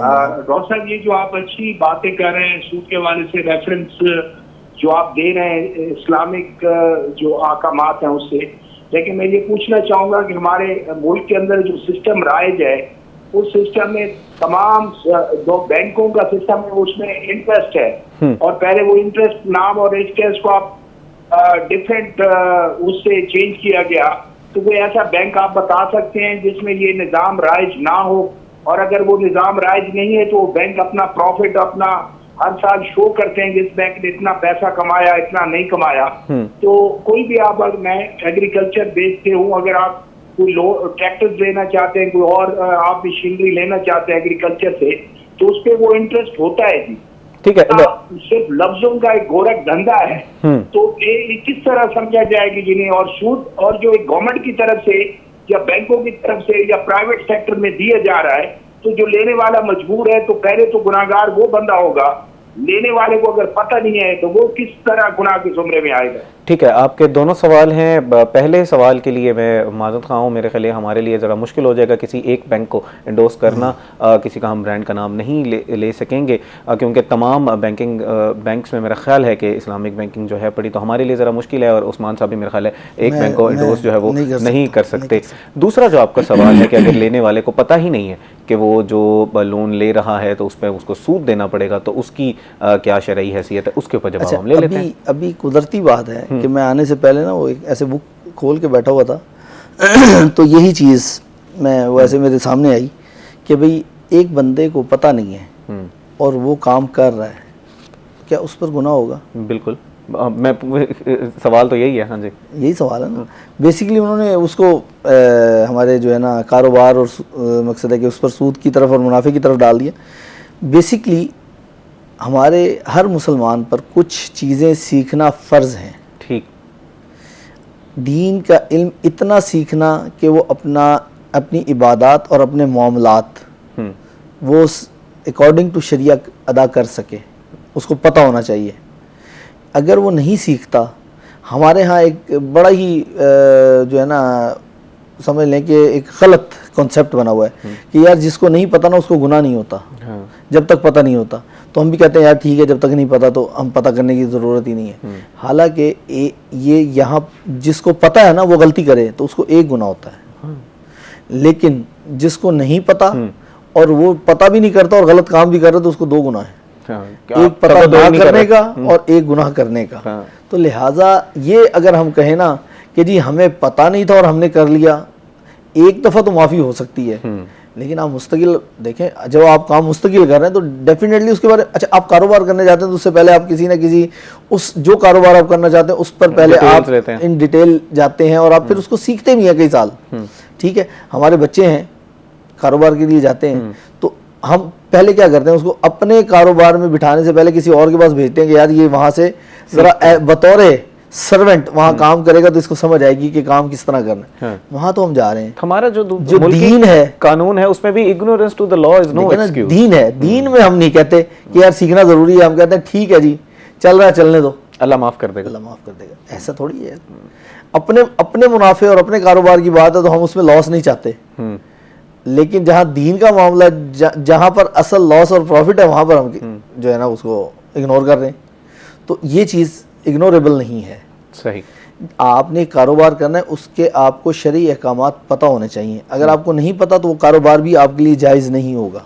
अच्छा, ये भी है, ये भी मेरे जहन में भी आया, वो पहले हालांकि वो स्किप हो गया था, लेकिन ये चीज़ आप जो बंदा जो कारोबार करना चाहता है, मुसलमान है, तो उसके लिए ज़रूरी है कि वो उसके उतने अहकामात कि जिस हद तक उसके लिए सीखना ज़रूरी है, वो सीखने के बाद अपना कारोबार करे। सही। अच्छा, इसमें थोड़ा सा मजबूरी का एक अंसर भी होता है। बेवा खातून हैं या कोई ऐसे लोग हैं जो ज़ईफ़ हैं लेकिन उनके पास एक सर्टेन अमाउंट पड़ी हुई है। हमारा वो लोग कहते हैं कि यार हम किसी को देंगे तो डूब जाएगा, खुद हमें कारोबार करना नहीं आता, तो हमें एक सर्टेन बैंक जो हैं वो एक प्रॉफिट हमें लगा बदा दे देते हैं, जो हमें तनख्वाह आ रही थी आज हमें वही पैसे जो हैं वो आ जाते हैं। इसमें यह है कि आपको इस्लामिक बैंकिंग में मुफ्तियान किराम ने उसको एक्वायर किया हुआ है, शरिया बोर्ड्स बनाए हुए हैं। हाँ, आप जो जारी बात है, हमारे यहाँ इस्लामिक बैंकिंग की टर्म यूज़ होने लग गई है, इसलिए मैं भी वही टर्म यूज़ कर रहा हूँ। अदरवाइज़ मैं जो टर्म यूज़ करता हूँ रिबा फ्री बैंकिंग, तो आप वहाँ पर अपने पैसे डिपॉजिट करवा दें, मैं उसको बिल्कुल भी मना नहीं करूँ, क्योंकि आप मुफ्तियान किराम के कहने पर देखें, वो मुफ्ती ऊपर बैठा हुआ है, वो साहिब इल्म ऊपर बैठा हुआ है, वो चेक एंड बैलेंस ले रहा है। ठीक है, देन फिर आपको जो है वो ट्रस्ट करना चाहिए और उनको आप कर सकते हैं। अच्छा, फिर ये है कि हर बैंक के अंदर मुख्तलिफ मुफ्ती है, मुख्तलिफ स्कॉलर है। हाँ। तो डेफिनेटली आप जिसको सही समझते हैं आप उनको जो है वो उनके बैंक में डिपॉजिट करा सकते हैं। जनाब एक कॉलर ने हमें एक और जो है वो ज्वाइन किया, उनका सवाल ले लेते हैं। अस्सलाम वालेकुम जी, अपना नाम बताइएगा और सवाल कीजिएगा। सर, मेरा नाम मोहम्मद बिलाल है, मैं मुल्तान से बात कर रहा हूँ। जी बिलाल साहब, सवाल कीजिएगा। सर, मेरा सवाल ये था कि मैंने कर्जा देना है, मतलब काफी पैसे देने हैं, तकरीबन 4 से 5 लाख रुपए तक। तो लोग मुझे कहते हैं कि यार आप जो है ना कि खैरात वगैरह क्यों नहीं करते, आप इस तरह की मतलब जो मांगने वाले आते हैं आप उनको क्यों नहीं देते। तो मैंने कहा कि भाई मेरे ऊपर कर्जा है, मैं जब तक कर्जा नहीं उतार सकता इस तरह का कोई काम नहीं होता। आप मुझे इस हवाले से थोड़ा गाइड करें कि क्या ये मेरा देना जायज होगा या पहले कर्जा उतारना जायज है। सर ठीक है, सवाल आपको जो है वो समझ गए। वो कह रहे हैं जनाब मेरे पर पहले ही जिम्मेदारियां बहुत हैं। जवाब खुद ही दे दिया हुआ वैसे तो, कि पहले कर्जा है।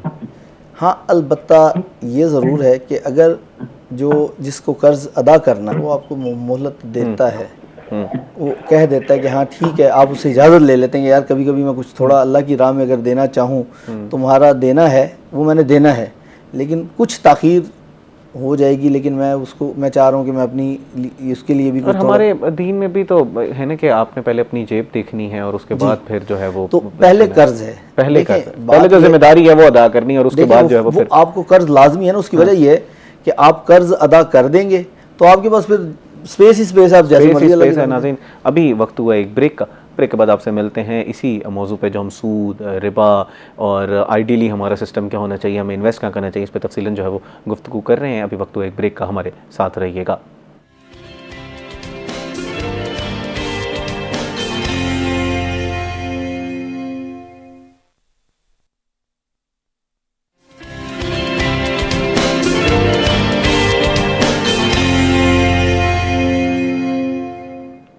वेलकम बैक नाजरीन। ब्रेक पे जाने से पहले हम लोग डॉक्टर हाफिज़ मोहम्मद उस्मान साहब से गुफ्तगू कर रहे थे सूद के हवाले से और उसको ज़रा समझने की कोशिश कर रहे थे और ये भी जान रहे थे कि हमने अपना पैसा जो है वो किस तरह इन्वेस्ट करना है, किन किन चीज़ों को देखते हुए इन्वेस्ट करना है, किसी से कर्ज़ा लेना है या किसी को कर्ज़ा देना है, तो इस्लामी के लिए हमारे पर क्या ज़िम्मेदारियाँ हैं उसके ऊपर हम लोग जो है वो तफसीलन गुफ्तगू कर रहे थे। डॉक्टर हाफिज़ मोहम्मद उस्मान साहब हमारे साथ ही मौजूद हैं, इनके मौजूदगी का हम भरपूर फ़ायदा उठाएँगे। अभी ज़रा हम वेदर की सूरत हाल पर गुफ्तगू कर लेते हैं। मुल्तानी जो हैं वो मेरा ख्याल है अल्लाह ताला की रहमतें भरपूर समेट रहे हैं, एंजॉय कर रहे हैं। कुछ ईद के बाद से दो एक हफ्ते हो चुके हैं कि हम लोगों का मौसम जो है वो काफ़ी खुशगवार है। रात भी अल्लाह ताला की जो अब्र रहमत है वो बरसा। अभी की क्या सूरत हाल है, आज के वेदर की क्या सूरत हाल है, वो जान लेते हैं। सुहेरा तारिक साहिबा जो है वो इस वक्त ऑन ग्राउंड है, वो हमें वहाँ से आगाह करेंगी। जी सुहेरा, क्या सूरत हाल है वेदर की? जी, आपको मुल्तान शहर के मौसम के हवाले से अपडेट करें तो गुज़िश्ता रात मुल्तान शहर में मूसलाधार बारिश हुई है और ज़ालाबारी भी हुई है, जिसमें ओले पड़े थे। और उसके बाद जो है मुल्तान शहर का मौसम खासा खुशगवार और सर्द हो चुका है। आज भी महकमा मौसमियात ने दिन भर और शाम के वक्त गरज चमक के साथ तेज बारिश की पेशगोई जो है वो कर दी है। अभी सूरज ने हल्की हल्की अपनी आंखें दिखाना शुरू की हैं, लेकिन आसमान पर गहरे बादल जो हैं वो छाए हुए हैं और सूरज और बादलों की आंख मचोली का सिलसिला भी जारी है। अगर हम तफसीलात की बात करें तो मुल्तान शहर में गुज़िश्ता 24 घंटों के दौरान यानी कल शाम से और रात भर जो बारिश हुई है उसका जो रिकॉर्ड सामने आया है वो 28.2 मिलीलीटर बारिश जो है वो मुख्तलिफ मकामात पर रिकॉर्ड की गई है। इसके साथ साथ अगर हम टेम्परेचर की बात करें तो बारिश के बाद और ठंडी हवाएं चलने की वजह से दर्जा हरारत में नुमाया कमी जो है वो वाक़या हुई है। जो मौजूदा टेम्परेचर है वो 23 डिग्री सेंटीग्रेड है, जबकि आज ज़्यादा से ज़्यादा दर्जा हरारत जो है वो 26 डिग्री सेंटीग्रेड तक जाने का इम्कान है, जबकि कम से कम दर्जा हरारत जो है वो 17 डिग्री सेंटीग्रेड रिकॉर्ड किया गया है। हवा में नमी का तनासुब जो है वो भी काफ़ी हद तक बेहतर हुआ है। इस वक्त सुबह के वक्त जो हवा में नमी का तनासुब है वो 90% रिकॉर्ड किया गया है। महकमा मौसमियात का कहना है कि 9 अप्रैल तक मुल्तान का मौसम जो है वो इसी तरह से रहेगा। वक्फे वक्फे से बारिशों और आंधियों का सिलसिला जारी रहेगा, जबकि बारिश के एक तरफ जो है वो अच्छे असरात सामने आए हैं, मौसम बेहतर हो गया है, शहरी खुश हैं, लेकिन दूसरी जानिब जो है वो बेशतर सड़कों पर पानी खड़ा है। फसलें जो हैं उनके लिए ये शदीद बारिश और ज़ालाबारी जो है वो नुकसानदेह साबित हुई है और शहर के मुख्तलिफ मकामात पर जो लोड शेडिंग है उसका सिलसिला भी जारी है और अभी तक बिजली बहाल नहीं हो सकी है। अलबत्ता मौसम जो है वो खासा खुशगवार है। जी, मौसम जो है वो खासा खुशगवार है। बहुत शुक्रिया सुहेरा तारिक साहिबा, आपने बड़ा तफसीलन आगाह किया कि आने वाले दिनों में हमारे जो शहर की सूरत हाल है वो क्या होगी। नाज़रीन, जिस तरह सुहेरा बता रही थी कि दुआ अल्लाह ताला से ये करनी है कि हमारे लिए बाइस रहमत हो, क्योंकि बारिश तो कल रात बरसी, हम लोगों ने इंजॉय भी किया, लेकिन कुछ लोगों के घरों के सामने अब पानी खड़ा हुआ है, कारोबारी मराकज़ में पानी खड़ा हुआ है, जिसकी वजह से मुश्किलात में इजाफ़ा होता जा रहा है। तो जो हुकाम हैं उनको भी इस चीज़ को देखने की ज़रूरत है कि लोगों के लिए थोड़ी सी फैसिलिटेशन जो है वो की जाए, लोगों को मौसम को एंजॉय करने का मौका दिया जाए। अब आगे आने वाले दिनों में जैसे सुहेरा बता रही थी कि 9 अप्रैल तक इस तरह का मौसम रहेगा, बादल और सूरज की आंख मचोली जो है वो जारी रहेगी। तो आप लोगों को अगर जो है वो पार्टीज़ पे किसी को बुलाना चाहते हैं, कोई मिलजुल के कुछ प्रोग्राम्स करना चाहते हैं, कोई पिकनिक्स पे जाना चाहते हैं, तो आपके पास एक अपॉर्चुनिटी है, अब उसको जाके एंजॉय करें। हाँ, सूरत हाल को ज़रा देख लें कि इस वक्त क्या सूरत हाल है। कुछ स्मार्ट लॉकडाउन्स लगाए जा रहे हैं, हुकूमत जो है वो कह रही है कि आपने इतनी ज़्यादा आउटिंग नहीं करनी, पेट्रोल का कम से कम इस्तेमाल करना है। तो इन चीज़ों को मद्देनज़र रखते हुए भरपूर तरीके से एंजॉय कीजिएगा। और अगर कोई पकौड़ों और समोसों की दावत पर बुलाना चाहता है तो मुझे और मेरी टीम को वो बुला सकता है, हम हाजिर हैं, हम आप लोगों के साथ बैठ के एंजॉय लाजमी तौर पर करेंगे। हम लोग जब अब सूद के हवाले से गुफ्तगू कर लेते हैं, हाफिज़ मोहम्मद उस्मान साहब हमारे साथ मौजूद हैं। जनाब, मैं आज अपना पैसा जो है वो इन्वेस्ट करना चाहता हूँ, लेकिन मैं डर भी रहा हूँ, वही सवाल कि मुझे ख़तरा है कि कहीं मेरा पैसा जो है वो डूब ना जाए। नफ़ा और नुकसान जो है वो वैसे अल्लाह ताला के हाथ में है, लेकिन फिर भी मेरी एक पूरी ज़िंदगी की जमा पूंजी है जो मैंने आज इन्वेस्ट करनी है। तो मुझे किन किन चीज़ों को देखना चाहिए? मैं आपको अर्ज़ करूँ, देखें, जब कुछ चीज़ें तो इस्लाम ने जो है ना बड़ी वाज़ेह तौर पर हमें बता दी, उनमें आप रियल करेंसी परचेज़ कर लें। सही।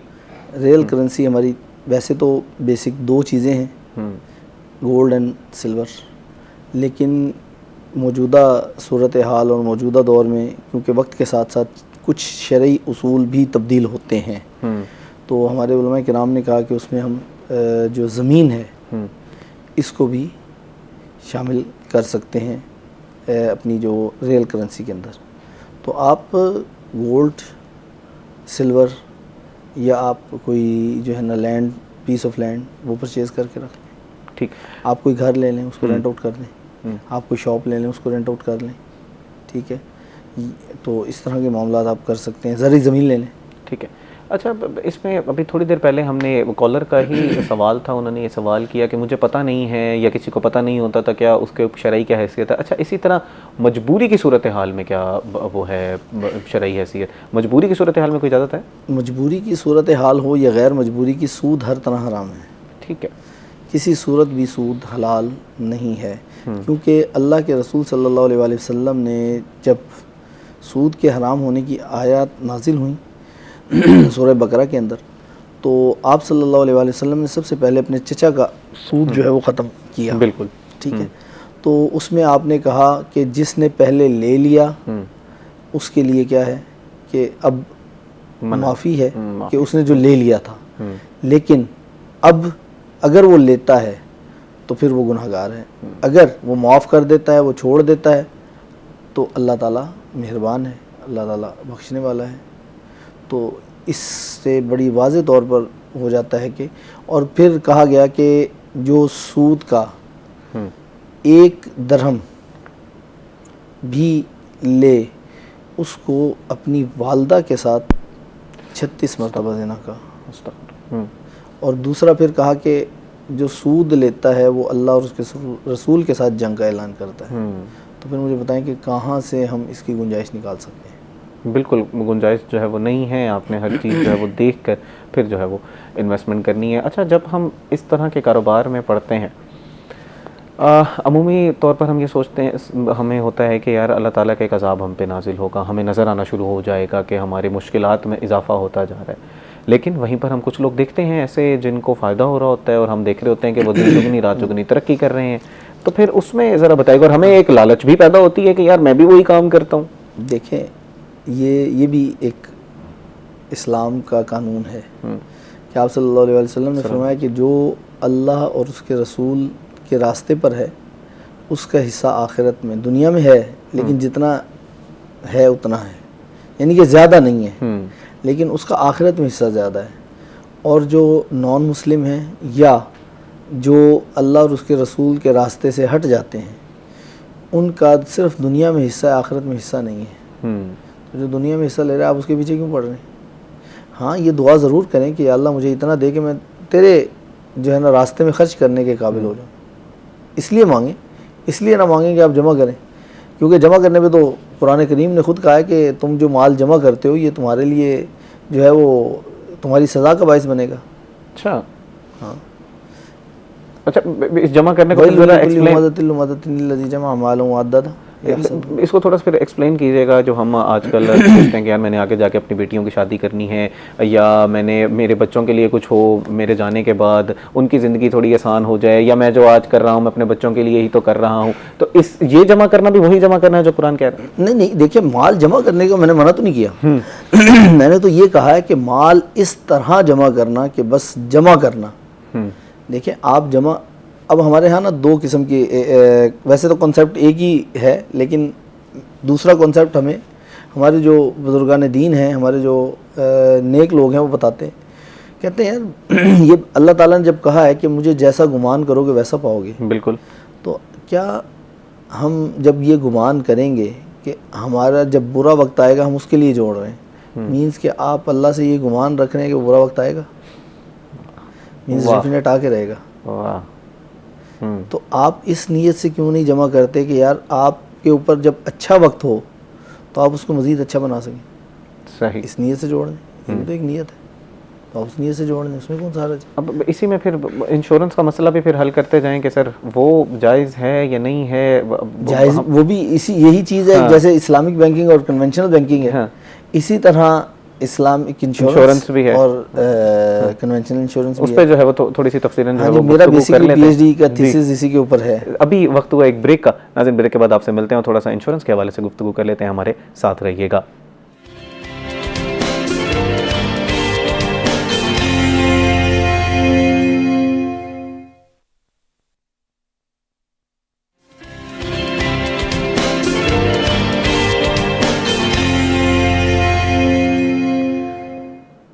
वेलकम बैक नाजरीन। ब्रेक पे जाने से पहले मैंने आपसे कहा था कि हम लोग थोड़ी सी इंश्योरेंस के हवाले से गुफ्तगू कर लेंगे, क्योंकि हम बात कर रहे थे कि हम अल्लाह ताला से जिस तरह का गुमान करेंगे अल्लाह ताला हमें वैसा ही देगा।